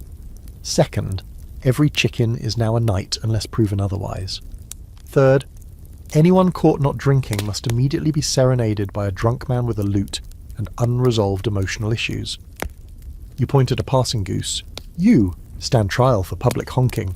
The goose honks and flees. The people cheer. And here's your quirky fact. In some cities, the Lord of Misrule had real authority for the day. Allowed to interrupt court, enter churches mid-sermon, even commandeer food from noble kitchens. It was all done in the name of holy mockery, a parody of power that temporarily levelled the playing field. Of course, some lords hated it. Others leaned in and used it as a stress valve for the peasantry. Let them laugh at us today, they reasoned, so they don't rebel tomorrow. You organise a backwards parade, complete with donkeys walking in reverse and townsfolk chanting, "Hail the moon, boo the sun." Everyone joins. Even the priest who shows up wearing a wine barrel and declaring himself cardinal of carousing. He blesses your mug with a flick of mead and a wink. Halfway through the parade, you climb a cart and deliver an impromptu sermon about the sanctity of laughter and the divine origin of custard. The people applaud, someone cries, a child yells, "Down with bedtime!" and is instantly promoted to High Chancellor of Chaos. The entire village becomes a living joke. Every job is swapped. The innkeeper scrubs chimneys. The blacksmith dances in a tutu. The mayor begs passers-by for poetry. Anyone refusing to participate is hauled before the court of public tickling, presided over by 3 local pigs and a very committed actor wearing a wig made of hay. And here's the scholarly debate. Was Misrule a true rebellion, or simply sanctioned silliness? Some believe it was a form of protest disguised as festivity, commoners mocking the ruling class without fear of reprisal. Others see it as the opposite, a safety valve designed by those in power to diffuse tension, reminding everyone that their status was only on loan, and that real change would never come. One day of mischief followed by 364 days of obedience. You, for your part, just think it's hilarious. At one point you order a knighted goat to joust a cabbage on a stick. At another, you officiate a wedding between 2 brooms. A woman tells you her turnip stew cured her husband's jealousy. You knight her on the spot. As the sun begins to set, you lead one final procession, everyone now thoroughly exhausted, faces painted, shoes lost, pies mostly eaten. At the centre of the green, the crowd gathers for the closing ceremony. You stand on a stool and give your last decree. Tomorrow we return to our usual nonsense, but tonight we are kings, jesters, fools, and family. The crowd cheers. Someone lights a torch. The goat bows. You remove the chamber pot crown and hand it to a passing dog. Rule wisely, you whisper. It licks your hand and runs away. You return to the tavern one last time, slumping into a bench, the misrule fading like mist, replaced with aches and the slow return of sense, or at least something resembling it. The barmaid places a mug in front of you. "So," she says, "how's it feel to be the Lord of Nonsense?" You raise your mug, comfortably familiar. The morning after Misrule Day hits like a hammer wrapped in regret. You open one eye, then immediately close it again, assaulted by sunlight that feels like a personal attack. Your mouth is dry, your legs are confused, your back is screaming in protest, presumably from the hours spent dancing, jousting, and possibly sleep-crawling through a turnip patch. You can still taste pickled onion on your tongue. And is that straw in your ears? You groan, roll over, and find yourself face to face with the chamber pot crown. It's sitting on the floor beside the bench you passed out on, cabbage still wilting sadly from the rim. the crown of a ruler dethroned by ale and hubris. You sit up, bones creaking like a poorly oiled trebuchet. The tavern's quiet now, just you, a few sleeping bodies slumped over the tables, and the barmaid sweeping up what might be breadcrumbs or might be ancient ruins. She sees you move and smirks. Welcome back to the land of consequences. You attempt to smile. It comes out as a dry cough. Drink this, she says, sliding a clay mug toward you. Don't ask what's in it. It's either going to save your life or make you vomit so violently that you start over with a new soul. You sip. It's both sour and spicy. Your eyebrows attempt to flee your face. Your stomach immediately begins negotiating with your mouth, unsure whether this is salvation or betrayal. What was that, you wheeze? Hangover cure, she says. Folk recipe, pickled eel juice, mustard seed, and a few other things I'm not legally allowed to name. And here's your historical fact. Medieval hangover cures were wild. People believed that certain foods, herbs, or rituals could help rebalance the body after a night of excess. Common remedies included crushed rosemary in wine, raw garlic, vinegar-soaked bread, and the ever-popular dried eels boiled in ale. Some just relied on prayer, others favoured sweating it out in a bathhouse or applying leeches to remove the humours. You're honestly not sure which sounds worse. You clutch the mug and shuffle toward a table. The barmaid slides over a bowl of something mushy and brown. Porridge, she says, with grated apple and regret. You eat slowly, cautiously. Every bite feels like an act of survival. Across the room, someone is snoring deeply into their own mug. Another man, shirtless and curled around a turnip, mumbles something about owls. You nod sympathetically. Here's your quirky fact. In parts of medieval Europe, people believed that a hangover could be caused by overheating the brain. Some tried to cure this by sleeping with damp cloths on their heads, or by placing chilled cabbage leaves over their foreheads. One particularly creative remedy involved tying a dried toad to your wrist to absorb the spirits. Medicine was just witchcraft with extra steps. You asked the barmaid if you did anything catastrophic last night. She raises an eyebrow. Nothing new, she says, though you did try to kiss the fire cart. You groan. And you challenged the priest to a dance battle. You groan louder. And you swore you were going to open a school of liquid philosophy. Okay, that one's kind of genius. You finish the porridge. Slowly life returns to your limbs.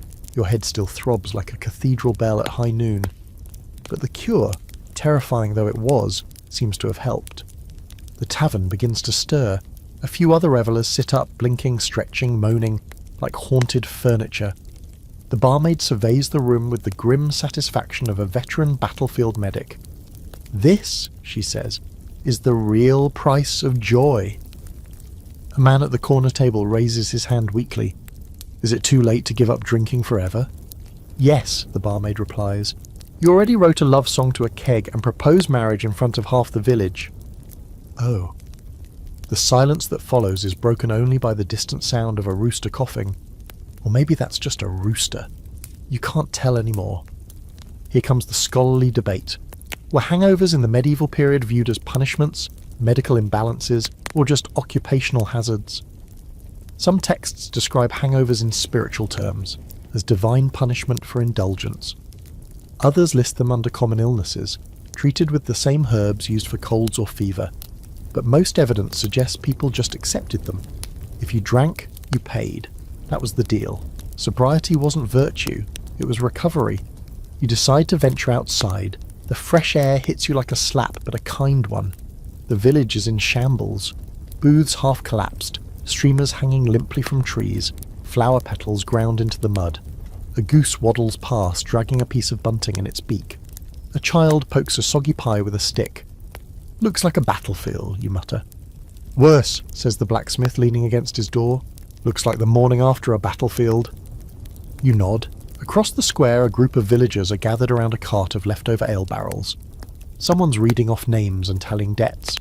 One woman is trying to explain to her husband why there's a piglet in their bed. No one seems particularly alarmed. You sit on the well's edge and reflect.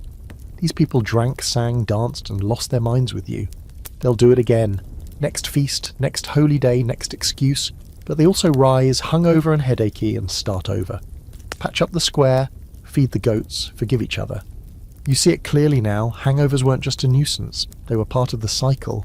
Excess followed by return, laughter followed by silence. It wasn't moral or medical, it was rhythm. You pull the chamber pot crown from your bag, still greasy, still absurd. You place it gently on the well, a monument to your temporary reign, a warning to others. Then you hear a call from the road. "The plague cart's late again," someone shouts. Right, because you forgot this is still medieval Europe, and tomorrow might not bring a hangover, it might bring the Black Death.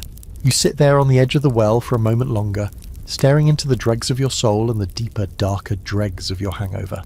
The word plague echoes through your skull with the kind of dull, reverberating weight that makes your teeth itch.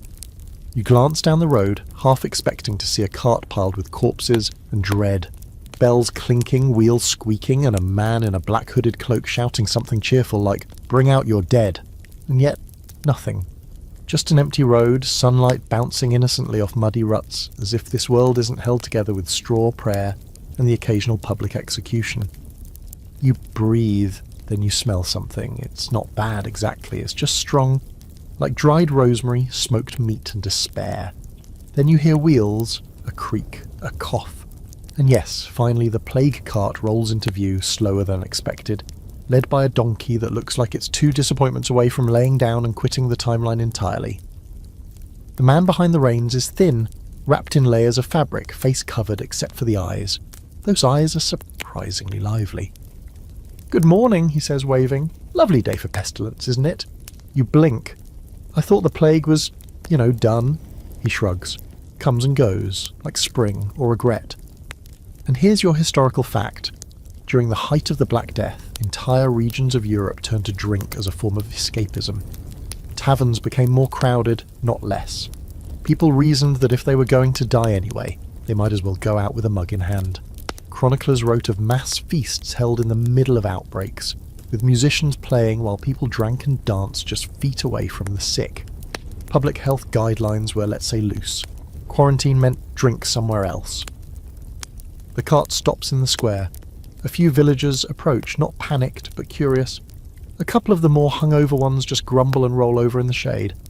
The cart is half filled with barrels and sacks of what you presume are plague-related supplies, though one suspiciously large bundle is labelled as turnip pudding, do not open. The cartman hops down, removes his face wrap and stretches. "They said not to enter the village," he explains cheerfully, "so naturally I brought wine." "Wine?" you ask, hopeful. "Medicinal," he says, tapping one of the barrels. "For the humours." The villagers nod solemnly. Yes, the humours," someone mutters. "Mine have been terribly misaligned since Candlemas." He cracks open the barrel. The scent hits you like a memory that didn't happen to you. A blend of fermented berries, cloves, vinegar, and what might be desperation. A makeshift line forms immediately, everyone holding mugs, bowls, and one very optimistic ladle.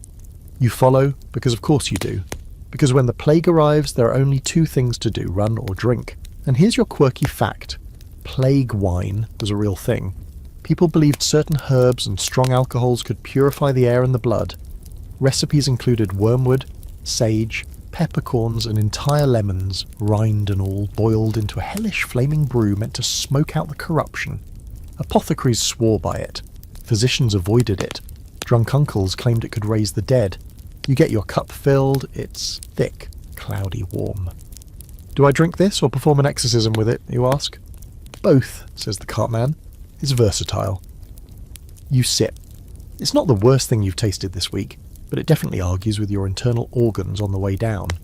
Your stomach makes a noise that could be translated as, "Who gave this man soap and called it a beverage?" But after a moment the warmth spreads. Not just the drunk kind. Something gentler, quieter. A heat that sits behind your ribs like a brave candle. You look around the square and realise people are laughing. Not wild Miss Rule-style belly laughs, just quiet chuckles, shared glances. The kind of laughter people use when they're scared and want to pretend they aren't. Because here comes the hard truth. This town has seen the plague before. Some have lost family, some have lost whole families. Everyone here knows what it smells like. They've seen the telltale sores, the coughing, the slow collapsing of lungs. And yet they don't flee. They don't scream. They pour a mug. They sit with neighbours. They toast to the things they can still taste. You sit on the edge of a cart sipping your questionable wine and hear a priest down the road muttering prayers under his breath, while also asking if there's any of that plague brandy left. The barmaid appears beside you with a wooden spoon and a look that says she's about to force-feed someone if necessary. You ask her, "What did people do last time the plague came?" She shrugs. Some prayed, some fled, some drank, some got married on the spot, said if the world's ending, might as well share a bed. Others just sat quietly and waited. Waited for what? Death, or the next day, whichever came first. There's your scholarly debate. Did alcohol make the plague worse or help people endure it? Some historians argue that crowding into taverns helped spread disease. Others say that without alehouses, people would have lost all will to go on. Alcohol became a coping mechanism, a communal act of resistance, a toast to defiance, a mug held up in the face of invisible death. A girl skips past holding a mug of small beer. A man sits cross-legged with a lute, singing softly about lost love and boiled beans. A dog barks at nothing in particular, then lies down beside a basket of onions. Life, it seems, insists on continuing no matter what death is up to. You look around. This little town that's somehow danced its way through disaster after disaster, stubborn as an ox, tipsy as a friar and twice as loud. They won't stop drinking, not because they're foolish, but because they understand, viscerally, that celebration is resistance, that a joy, shared even with bad wine, is a form of armour. You raise your mug to no one and everyone. To the ones who are still here, you say softly. The barmaid hears you. She clinks her spoon against your cup. To the next morning, she adds. And somewhere behind you someone starts singing. Because plague or no plague, it's still a Tuesday. And in this town, Tuesday means drinking songs and roasted turnips. By mid-afternoon, the so-called plague wine has done its job, which is to say, you're buzzed enough to forget that death is allegedly rolling through town in a squeaky cart, but not so far gone that you're trying to bless livestock again. The village, in its typically unbothered way, has settled into that oddly peaceful rhythm that follows every fresh panic. If it hasn't killed us yet, pour another. You find yourself drifting back toward the tavern, pulled by the gravitational force of food, shade, and a vague hope that someone has discovered a hangover cure that doesn't involve pickled anything.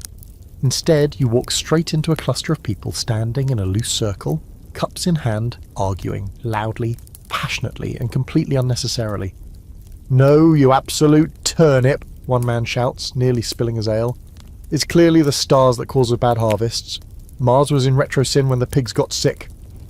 Woman slaps her mug on the table. "It's not the stars, it's bad humours. If your bile's out of balance, your grain won't grow right either." "Absolute nonsense," the third man chimes in. "The only truth is in the Book of Beasts, pigs are born cursed." You lean closer, cautiously. "What's this then, debate club?" The barmaid, who of course is present, arms crossed and expression hovering somewhere between amused and exasperated, jerks her chin towards the table. "Pub debates," she says. "Weekly thing. Been going on since before the last bishop got caught drunk in the duck pond." You raise an eyebrow. "This happens every week?" "Every Thursday," she says. "Which is to say, every time someone finishes their chores and still has the energy to yell." You look around. These aren't scholars. This isn't a university. This is a farmer, a seamstress, a blacksmith with soot still on his face, and a man you're pretty sure has never owned socks. And yet they're deep in the kind of passionate debate normally reserved for cathedrals or kingdoms teetering on the edge of war. Today's topic, pigs, stars, and the morality of fermented cabbage. Someone shoves a mug into your hand. "You're the elbow prophet," the woman with the loudest voice declares. "Settle this. Do pigs die from sin, science, or Saturn?" You blink. Is all of the above allowed? A cheer erupts. "Philosophers, answer!" someone roars. And here's your historical fact. Medieval taverns weren't just places for drinking, they were centres of thought. Peasants didn't have libraries, but they had opinions, and they sharpened them over mugs. Disputes about God, the stars, medicine, and even philosophy weren't limited to universities. They were debated in the dusty corners of alehouses, where someone with no formal education could still quote Aristotle if they'd heard the local priest mention him enough. A woman in an apron argues that beer is a moral beverage, since it comes from the earth and tastes like a good harvest. A young man counters that wine is holier because Jesus chose it. Someone else yells, "Jesus never drank mead and look where that got us." The blacksmith pounds the table. "Suffering is the path to wisdom," he declares. "You just say that because your wife won't let you buy a second chicken," the baker retorts. Everyone laughs. And here's your quirky fact. In some medieval villages, informal gatherings like these were called wit circles. People would share proverbs, argue folklore, and test their memory of church sermons or travelling bard tales. The smartest man in the village wasn't always the priest. It might be the man who could recite 3 saints, quote 2 psalms, and still win at dice while rhyming. Pub knowledge was weird, wild and sticky. You sip your ale and watch the arguments evolve. They start with pigs and end up at politics, with someone claiming that kings shouldn't be allowed more than 3 wives unless they can name all of them in order. A fierce battle breaks out over whether a bee sting to the nose is a divine punishment or just bad luck caused by bad posture. Someone insists that dreams are predictions, someone else says they're just indigestion. You're pretty sure both are right. A man taps you on the shoulder. He's older, with a beard like a thorn bush, and the air of someone who's read every wall carving in town. "You said something smart once," he says. "Only once?" He nods solemnly. "It was last night. You said, 'The truth is just a well-aged lie.'" You blink. "That sounds smarter than me." He grins. "We wrote it down. It's on the wall behind the stew pot." Sure enough, when you wander into the kitchen, there it is, your quote scrawled in chalk on the stone. Below it, someone's added, "Also, never trust a goat with a secret."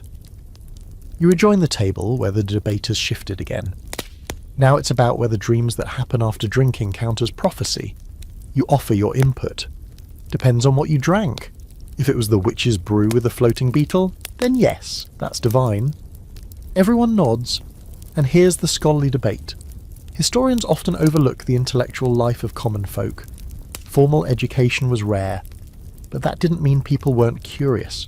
They debated theology, astronomy, natural philosophy, all with limited tools and no books. Was it accurate? Often not. Was it important?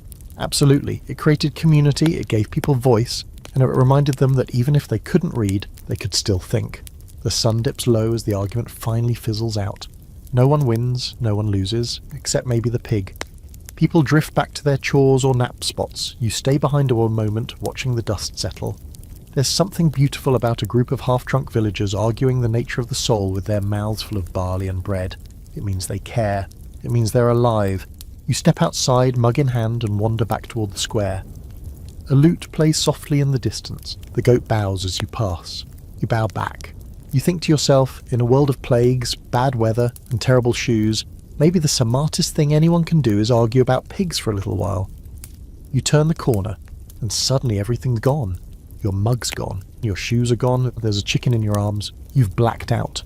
Again, you come to us slowly, like a pie being baked at the wrong temperature. First too cold, then suddenly blisteringly hot. Your eyes blink open one at a time. You're lying on a patch of dirt, cheek pressed into something warm and slightly feathery. You shift your head. The chicken stares back at you, entirely unamused. You try to sit up and immediately regret it. Your head is a cathedral bell that someone keeps ringing out of spite. You're outside, that much is obvious. It's night again, and the stars overhead are spinning a little too enthusiastically for your comfort. The square is empty, eerily so. The lanterns have burned low, the fires are nothing but ash, and even the usual tavern chorus of late-night groans and low singing has gone quiet. You sit up fully and take stock. Shirt half-buttoned, inside out. Belt missing, mug gone. Dignity highly suspect. And your shoes? They're nailed to a post 10 feet away with a note that simply reads, "You lost." You blink, slowly, the way someone does when they're trying to remember whether they stole a loaf of bread or just dreamt it. The last thing you can clearly recall is the pub debate about pigs and prophecy. After that, it's all smudged. Colours and voices and something about a sack race involving empty wine jugs. You stand, wobble, really, and the chicken hops out of your arms with an indignant squawk. You try to apologise. The chicken does not accept. You watch it strut off into the dark, presumably to file a formal complaint. Staggering through the square, you begin the classic medieval rite of piecing together your night. You ask a sleeping man under a bench, but he only mumbles something about cabbage taxes. You find the lute player from earlier slumped against a well, his instrument missing a string and possibly an entire chord. You nudge him. "Did I do anything strange?" He opens one eye. Stranger than challenging the mayor to a duel with turnips? You groan. "No," he adds, then promptly falls back asleep.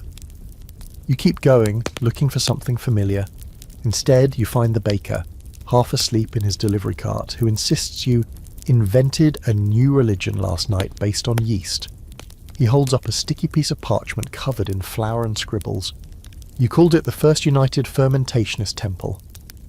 That might actually be one of your better ideas.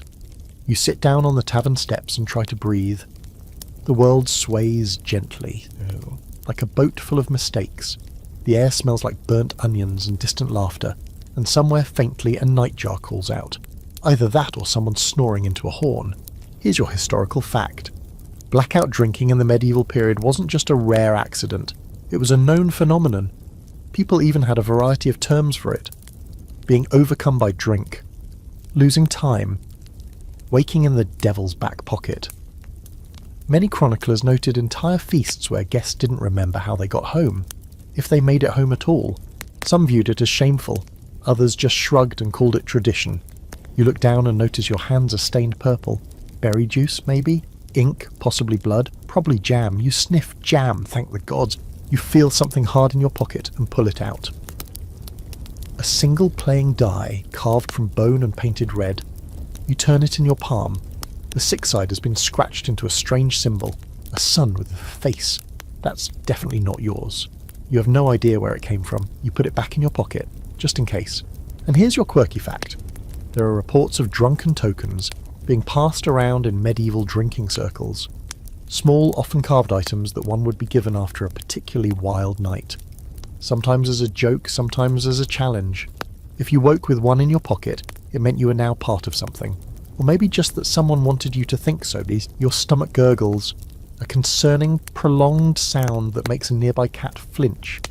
You pat your belly like that'll help. You feel oddly hollow, not just from hunger, but from the absence of memory. You stand and start moving again. If you can find the place where it all unravelled, maybe you can stitch a few things back together. You pass the barmaid sweeping the tavern porch. She sees you and nods. Good blackout? You shrug. Can't complain. Might have started a cult, maybe got married, might have eaten a lit candle. Only one of those is true, she says, deadpan. And the candle's fine. She points toward the old stone mill house at the edge of town. You wandered off that way, kept mumbling something about the lost wine of the gods and the ancient barrel of knowledge. Right, classic. You follow the path she indicated, which winds through a thicket of weeds and old fence posts. The mill house is dark and sagging, abandoned for years, but somehow open. The door swings on its hinges as you approach, creaking like it's waiting for you.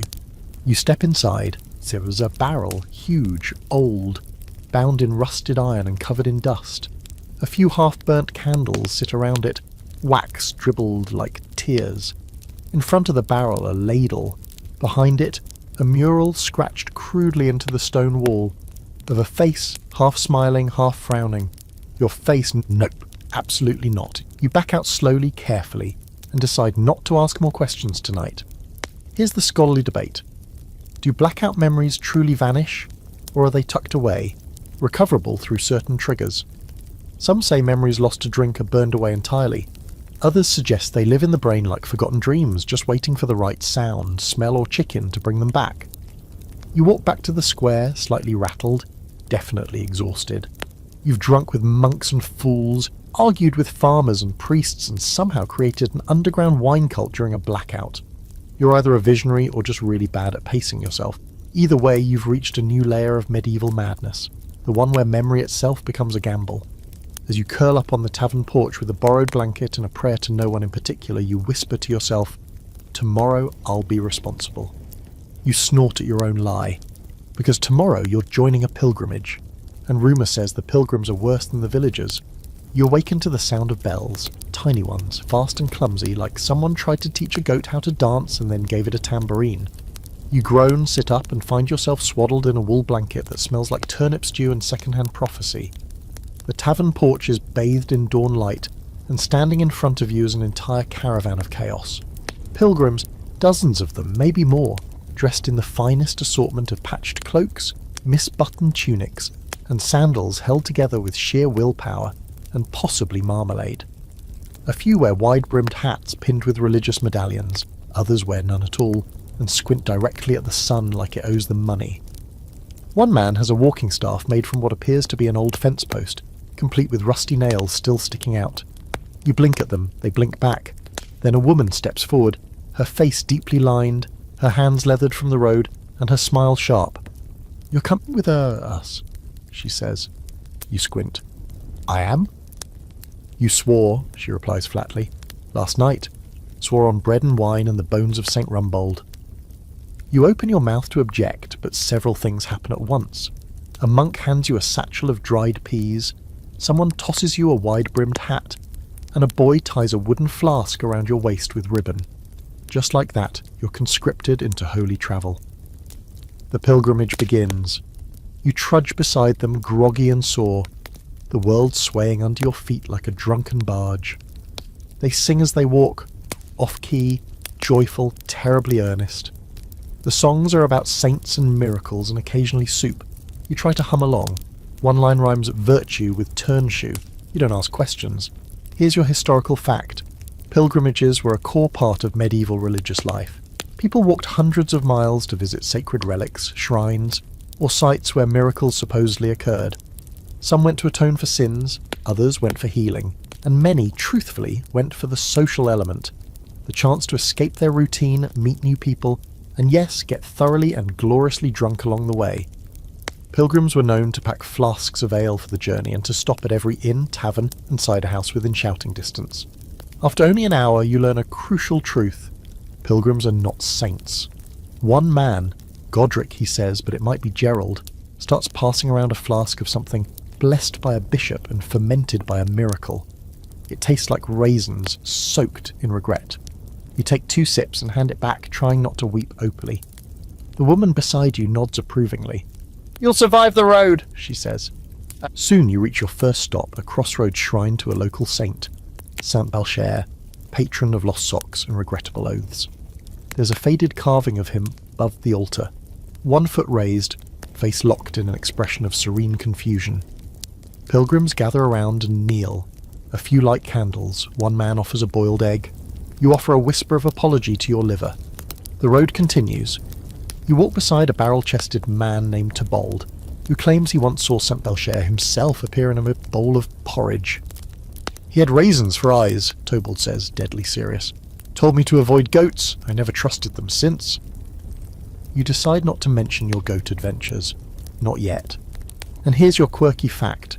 Some pilgrims travelled with musical instruments and used them to earn extra coin, or simply to pass the miles. Others carried portable shrines, wore costumes, or engaged in holy theatricals along the way, reenacting saintly miracles in ways that ranged from moving to profoundly ridiculous. One documented group staged the feeding of the 5,000 using nothing but crusty rolls and a lot of enthusiasm. Midday heat settles in like a wet blanket. You rest under a crooked tree with the others, sharing bread and a soft cheese that tastes like someone whispered the idea of milk to a mushroom. The conversation drifts between theology, weather, and taverns visited.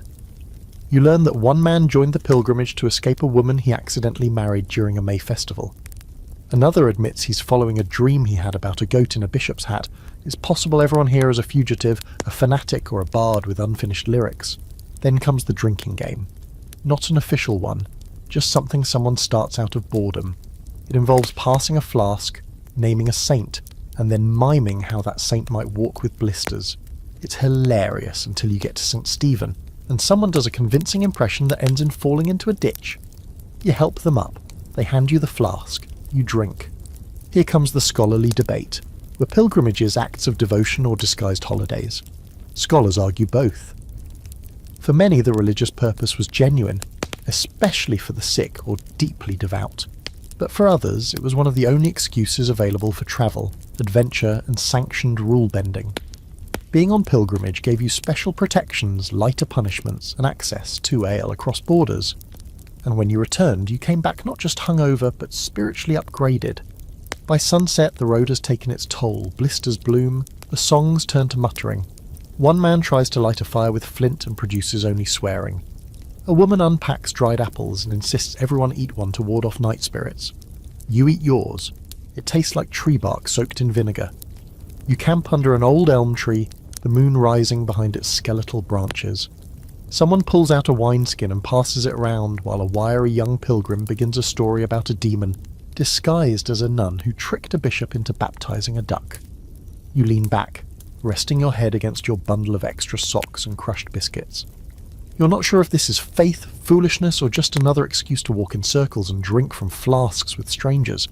Probably all three, but when the wine hits your belly and the stars wheel overhead and laughter crackles like firewood through the trees, you decide not to care. You raise your cup to the moon and whisper, "Lead the way, Saint Belcher." The moon does not answer, but your neighbour does by handing you a second cup, because the road is long, and pilgrims, it turns out, never walk it sober. Morning on the pilgrim road arrives rudely, as mornings always do when you've slept on roots, shared wine with strangers, and used a chicken as a pillow for the second time in 1 week. You wake to the sound of someone already arguing about relics, the clatter of cooking pots, and the distinct scent of dried fish being rehydrated in a way that can only be described as criminal. You peel yourself off the ground, groan dramatically, and roll onto your side just in time to see one of the older pilgrims relieve himself on a cursed stump. No one seems concerned. Around the campsite, people are preparing for the day with a grim sort of efficiency. A woman wraps her feet in rags. A boy sharpens a stick into what he proudly calls a pilgrim spear. An old Tobald, your new favourite mystic liar, fish-scented philosopher, is applying what looks like goose fat to his ankles to confuse the demons. You don't ask questions, you just nod respectfully and pretend to do something useful with your blanket, which is currently soaked through from dew or possibly tears. Someone hands you breakfast. It's a flat, rubbery cake that might be barley, might be moss, or might just be revenge. You chew it anyway. Hunger makes everything negotiable. The road ahead stretches in an endless coil of dirt and decision-making. Today's destination is a small chapel, said to house the toe bone of St. Euphraxia, a minor saint known for curing indigestion and hexing lazy bishops. According to the rumour that keeps getting bigger with every retelling, the relic once glowed in the presence of heretics, healed a dog and wept sour wine during Lent. You're not convinced that the promise of a roof and possibly edible food is enough to get your feet moving. You fall into step beside a barrel-shaped man named Wymond, who informs you in a tone of great seriousness that he once debated a bishop about whether saints fart in heaven. They do, he says, nodding to himself, but only the musical kind, like holy trumpets. You decide he's either a genius or has eaten far too many beans on this journey. Here's your historical fact. Relics were a cornerstone of medieval religious practice. Bones, teeth, robes, fingernails. If it touched a saint, it could end up in a gilded box and worshipped for centuries. Pilgrims would travel for weeks to glimpse or kiss such items, hoping for miracles, absolution, or at the very least, a break from the tedium of everyday survival. The most famous relics were tightly guarded, but even tiny village chapels claimed their share. Fingernails of obscure saints, handkerchiefs said to have wiped the brow of martyrs, and in one known case a feather allegedly from the Holy Spirit itself. Spoiler, probably a goose. As the sun climbs, the pilgrims begin singing again. This time it's a call and response hymn that involves clapping and accidental theology. One verse claims St. Cuthbert invented ale, another insists that angels carry soup spoons. You join in on the chorus because by now this madness is your normal. Wyman points out a crumbling stone marker near the roadside, weathered smooth except for the faint image of a boot. Pilgrim certain stone, he says, supposed to bring protection, or at least better weather. You touch it. Nothing happens, but your stomach does stop cramping for a few minutes, so maybe there's something to it. Then comes a hill. It doesn't look like much, a gentle slope, a nice view at the top maybe. But halfway up it becomes the enemy. Your thighs scream, your breath turns into fog, your shoes, which are still crusty from that time they were nailed to a post, begin to protest in earnest. You collapse dramatically on a patch of grass and decide that if a miracle doesn't descend immediately, you'll just live here now, maybe become a roadside prophet and charge a penny for vague advice. Here's your quirky fact. Some medieval pilgrims did exactly that. A few never made it to their destination, not because they died, but because they decided to stay somewhere along the way. Some set up roadside shrines, became hermits, or wandered between pilgrim routes like holy drifters, trading stories and services for food and drink. A few became local legends. Others were just forgotten, buried beside the roads they never left. Eventually, someone coaxes you back to your feet with the promise of fig bread, which turns out to be more bread than fig, and more dust than either. Still you eat it, because you're hungry and you're weak, and because fig bread at this point is just another part of the contract your body has signed without reading the fine print. You reach the chapel by mid-afternoon. It's a squat, lopsided structure nestled between two crumbling walls with a bell that rings when the wind's in the mood. The priest waiting outside greets the pilgrims with an expression halfway between welcoming and utterly overwhelmed. Clearly he wasn't warned about the size or smell of your group. Inside, the chapel is small, cool and dimly lit. Candles flicker in alcoves, and there it is, the relic, displayed in a glass box. A single shriveled toe perched on a velvet cushion, surrounded by tiny dusty flowers and coins from half a dozen kingdoms. Someone kneels and weeps. Someone else sneezes on it. The priest sighs. You stare at the toe. The toe stares back. Here's the scholarly debate.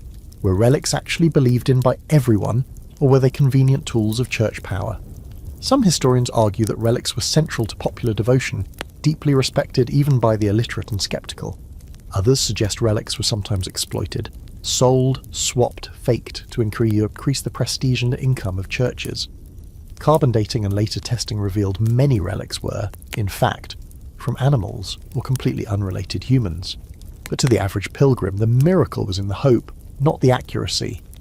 You leave an offering, 2 copper pennies and a small drawing of a chicken for reasons you choose not to examine, and step back outside.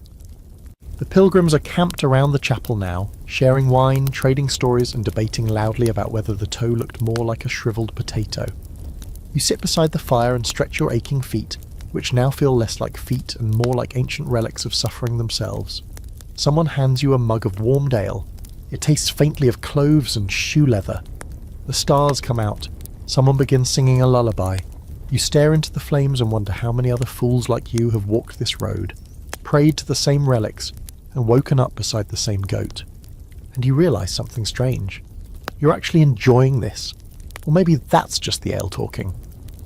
The next morning arrives without ceremony. Just a sharp sunbeam slicing through your eyelids like a divine reprimand, and the unmistakable sensation of someone snoring directly into your ear. You sit up and discover the culprit.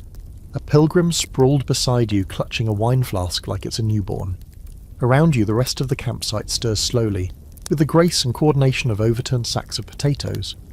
Feet emerge from blankets, someone groans about their spine, and someone else has lost a sandal and now blames a crow. It's the usual. Today the destination is a tavern.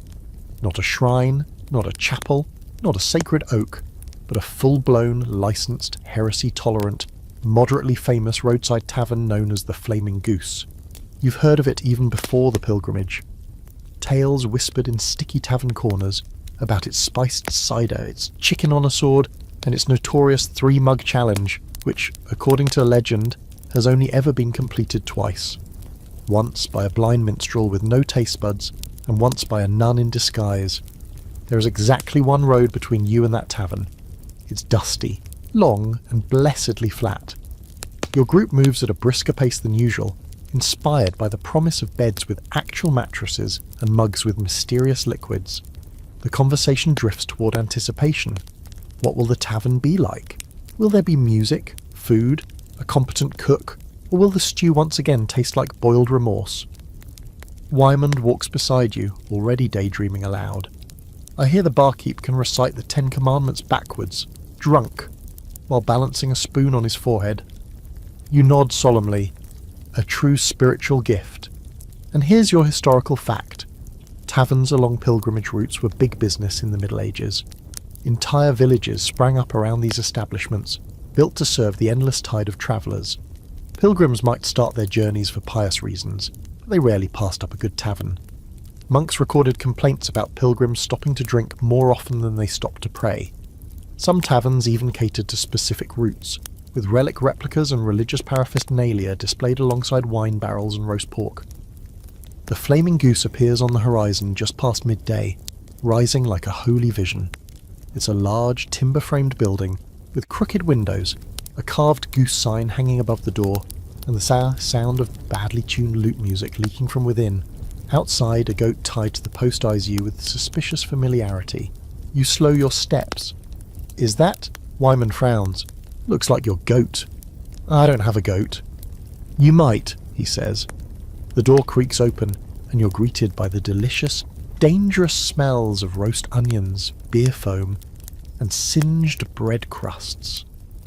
The inside of the goose is dark and warm, filled with pilgrims, travellers, and a man asleep under the table with a chicken perched on his head like a wig. The barkeep is a woman named Lever, tall and wide-shouldered, with a booming voice and the sharp eyes of someone who's seen 30 years of bad jokes and unpaid tabs. She sizes you all up, then grins. "Pilgrims, eh? You've got that feet full of blisters and hearts full of sin, look." No one denies it. You slide onto a bench, mug already in hand, and drink something golden and spiced that makes your ears twitch. A plate of meat, possibly pork, possibly ambition, is dropped in front of you. You devour it like a man just returned from war. And here's your quirky fact. In some taverns, especially ones along popular routes, there were performance corners, where pilgrims could earn discounts on food and drink by telling stories, singing songs, or confessing sins in rhymed verse. Some even competed in mock sermons, drunken theological debates where the most entertaining blasphemer was declared high drunkard for the night. After your third mug, Lever slaps the table. 3-mug challenge, she announces. "Who's fool enough?" You raise a hand. Wyman groans. "You would?" She places 3 mugs before you. The first is steaming, spiced like mulled mystery. The second is cold, dark, and smells faintly of pine tar. The third is thick. You don't trust it. You drink anyway. The first mug burns going down but sings in your chest. The second makes your vision go sideways. The third, you're not sure. It tastes like syrup, regret, and the memory of something that never happened. You burp. It echoes through your soul. And here's the scholarly debate. Did medieval taverns encourage sin, or simply reflect human nature? Some clergy condemned them as dens of temptation. Others accepted their role as necessary spaces of rest and social gathering. A few records describe priests drinking with pilgrims and using tavern talk as a chance for real confession. After all, a drunk man might speak truer than a sober one kneeling in church. Lever declares you the winner of the 3-mug challenge. You're not sure what you've won. Possibly indigestion, possibly enlightenment. She offers you a slice of bread and the tavern's ceremonial hat, a goose-shaped bonnet. You wear it proudly. That night, the flaming goose becomes a cathedral of chaos. Pilgrims sing ballads about toe bones and magical raisins. Someone recites a sonnet to a pickle jar.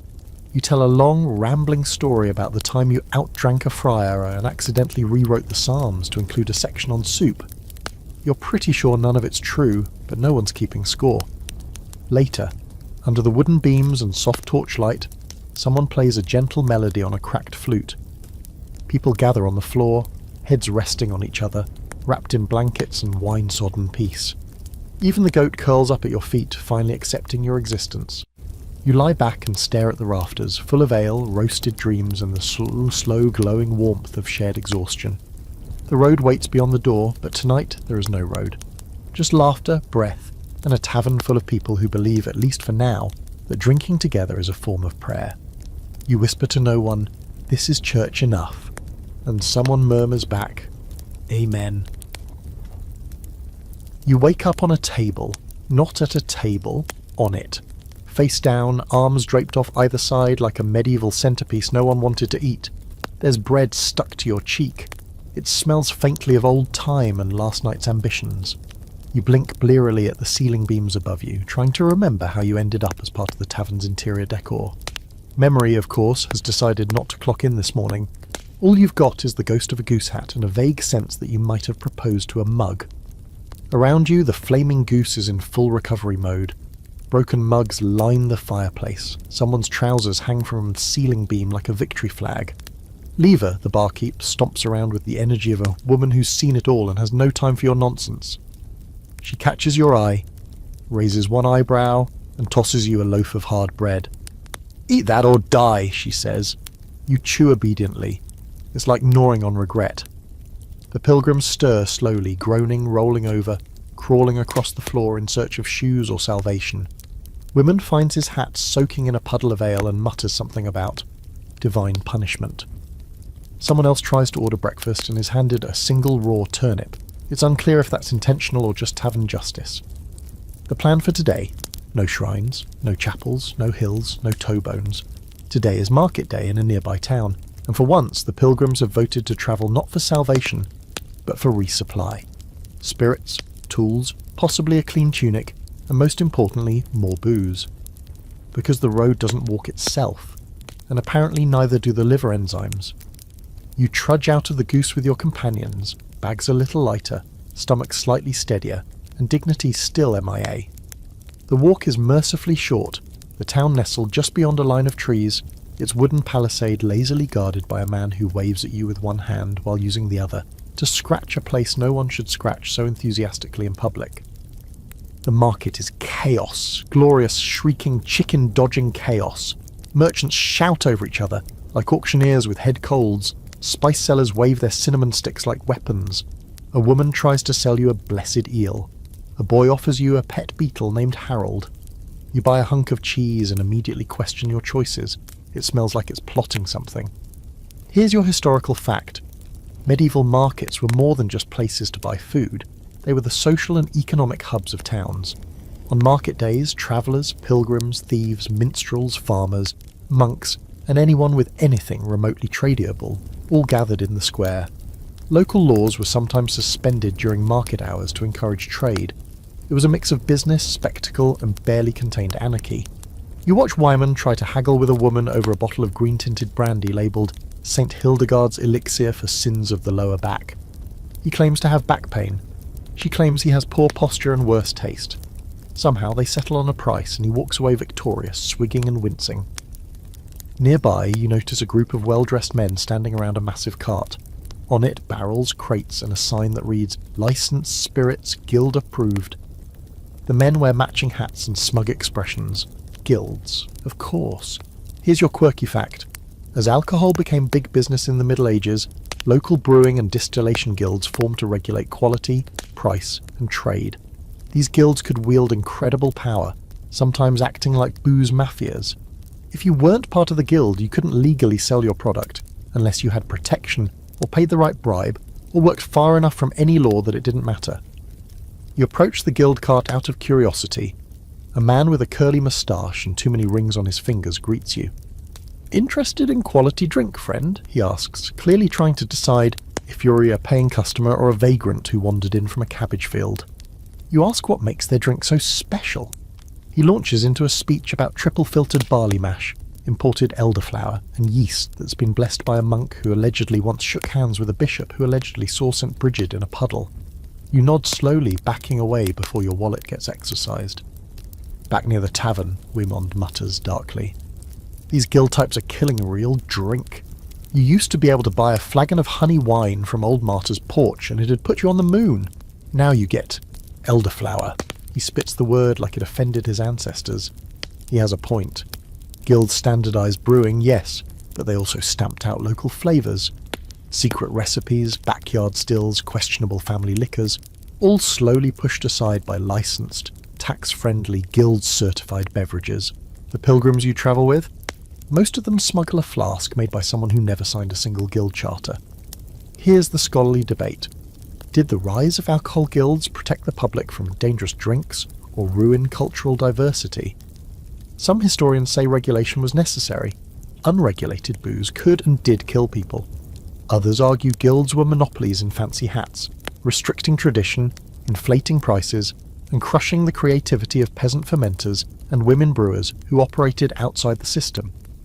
Back at the Goose, a merchant arrives with his own stock, unlicensed cider, apple pear mash, and something he calls sleep wine, which, he warns, should be consumed in a safe location with minimal sharp objects nearby.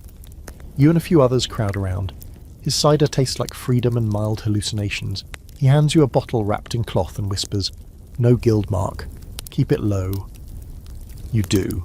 Later that night, you gather in the goose's back room, candles flickering, mugs passed around in secret. You taste plum brandy thick as syrup and a dark cherry wine that makes your eyelids flutter. Wymond pulls out a flask from his boot. Boot brandy, he calls it, aged by miles and sheer foot heat. You're drunk, warm, spinning slightly. You sit back and watch your fellow travellers tell stories and argue about saints again. Someone sings, someone cries. A small debate breaks out over whether the Flaming Goose is the best tavern or merely the holiest. You lean your head back against the wall and think of all the unnamed, unlicensed, possibly illegal drinks that have passed through your mouth this week. Each one tells a story the guilds can't bottle, and for the first time you realise you've started to care. You raise your mug to the ceiling and toast. To the boot brewers, the porch fermenters, the tavern rebels, long may their flavours burn. Someone clinks your cup. The goat bleats in approval. You wake in the goose's storeroom this time, head resting on a burlap sack full of lentils and dreams. The floor creaks beneath you as the building breathes in early morning light, and someone nearby is humming a funeral dirge like it's a lullaby. You're not dead, but you're definitely not entirely alive either, caught in that squishy middle space where your brain is soup and your soul has stepped out for air. Your tongue is coated in something that tastes like roasted regret. You sit up slowly, very aware of every ache and bruise your body has collected over the last few weeks. Today's the last day of the pilgrimage. Not because you've reached your holy destination, honestly, you're not even sure what that was supposed to be anymore, but because people are starting to peel off, one by one, returning to their own villages, families, or other roads entirely. The pilgrimage, like any good bender, doesn't really end, it just sort of dissolves. Wymond, ever the philosopher, is sitting in the corner, polishing his walking stick with a rag that's definitely someone's lost sock. He nods as you rise. "We've drunk our way across half the country," he says, "and I still don't know your name." You pause. "Neither do I," you reply. "Let's keep it that way." He grins and raises a flask in salute. "To the mystery." Out in the tavern's main room, the final breakfast is underway. It's a chaotic mix of leftover stew, suspicious sausages, and day-old bread that might qualify as a blunt weapon. Pilgrims sit shoulder to shoulder, sharing stories for the 100th time, laughing too loudly or just staring into space, eyes glazed over in a kind of ale-induced transcendence. And here's your historical fact. The end of a pilgrimage was often as spiritually significant as the beginning. Pilgrims were sometimes blessed by local priests, given tokens of completion, a seashell, a badge, a patch, and offered one last confession before rejoining the sinful grind of normal life. Taverns became unofficial temples for these farewells, half party, half spiritual detox. Lever, the barkeep, rings a bell and gives a short, scathing speech. To those of you who didn't burn the place down, thank you. Those who did steal all the clean linens, I hope your feet blister and your ale turns sour. Now drink something before I throw you out. Someone raises a mug and shouts, "To the goose!" Everyone answers, "To the goose!" You drink with them, because how could you not? It's part of the ritual. Last morning, last mug, and you find a quiet corner afterward to sort through your belongings, now reduced to a tangled mess of clothing, a wooden spoon, a mostly empty coin pouch, and one very powerful hangover. You also find the strange red dye from the blackout night still tucked into your bag. You roll it in your hand, the sun symbol is still there. You don't remember how you got it. You probably never will. People begin to say their goodbyes. A woman who sang lullabies every night hugs you without warning. The kid who thought his beetle was sacred gives you a pebble and tells you it's good luck if you spit on it first. You do. It's disgusting. You smile anyway. Here's your quirky fact. Some pilgrims, despite the hardship of the road, never returned home.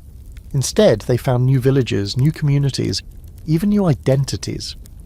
Pilgrimage wasn't just a physical journey, it was a reset button. If you survived it, you could be someone else. A merchant becomes a mystic. A thief becomes a preacher. A drunk becomes a legend. You and Wymond step outside together, the morning air crisp and honest. The dirt road stretches in two directions, back toward the familiar, or forward into whatever's next. Wymond stares into the sky and says, "Well, my debts are waiting back home. Time to go make bad decisions somewhere respectable." You nod. "I might keep walking." He claps you on the shoulder. "Don't die, or if you do, make it interesting." You part ways there. He turns left, whistling off key. You turn right, not sure where you're headed. Maybe there's another village, maybe another tavern, maybe just more road. Your feet are sore, your liver's tired, and you haven't washed in days, but you feel somehow lighter, hollowed out in a good way, like the nonsense burned away something heavy and left behind something truer.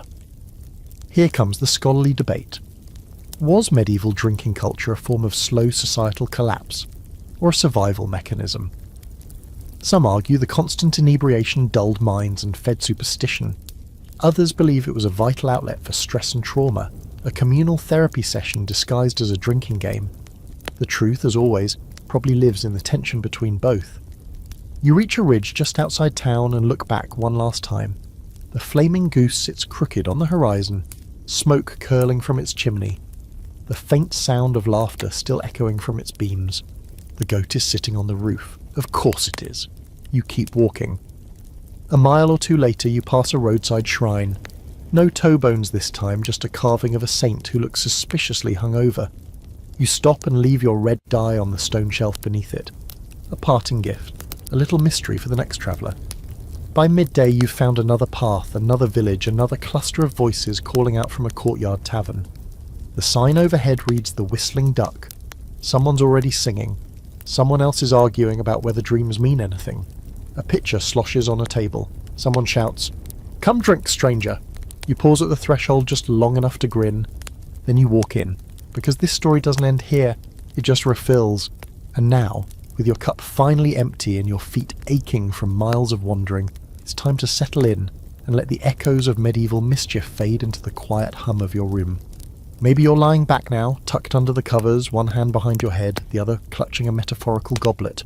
Or maybe just your phone, letting the weight of old stone taverns, crusty bread, and questionable wines roll off your shoulders. You've staggered through the ages with brewers and barmaids, monks and misfits, farmers and fools. You've blacked out under the stars, argued the meaning of dreams over firelight, and toasted saints whose names might have been invented just to rhyme with ale. You've seen that getting wasted in medieval times wasn't just about drink, it was about surviving, about squeezing joy from a hard, uncertain life, and maybe, just maybe, finding communion not through prayer alone, but through laughter, music, and the tilt of a mug shared between strangers. In those flickering candlelit halls and smoky roadside inns, you witnessed something tender, chaotic, and weirdly wise, a community of people who refused to let war, plague, poverty, or politics keep them from singing badly and living fully.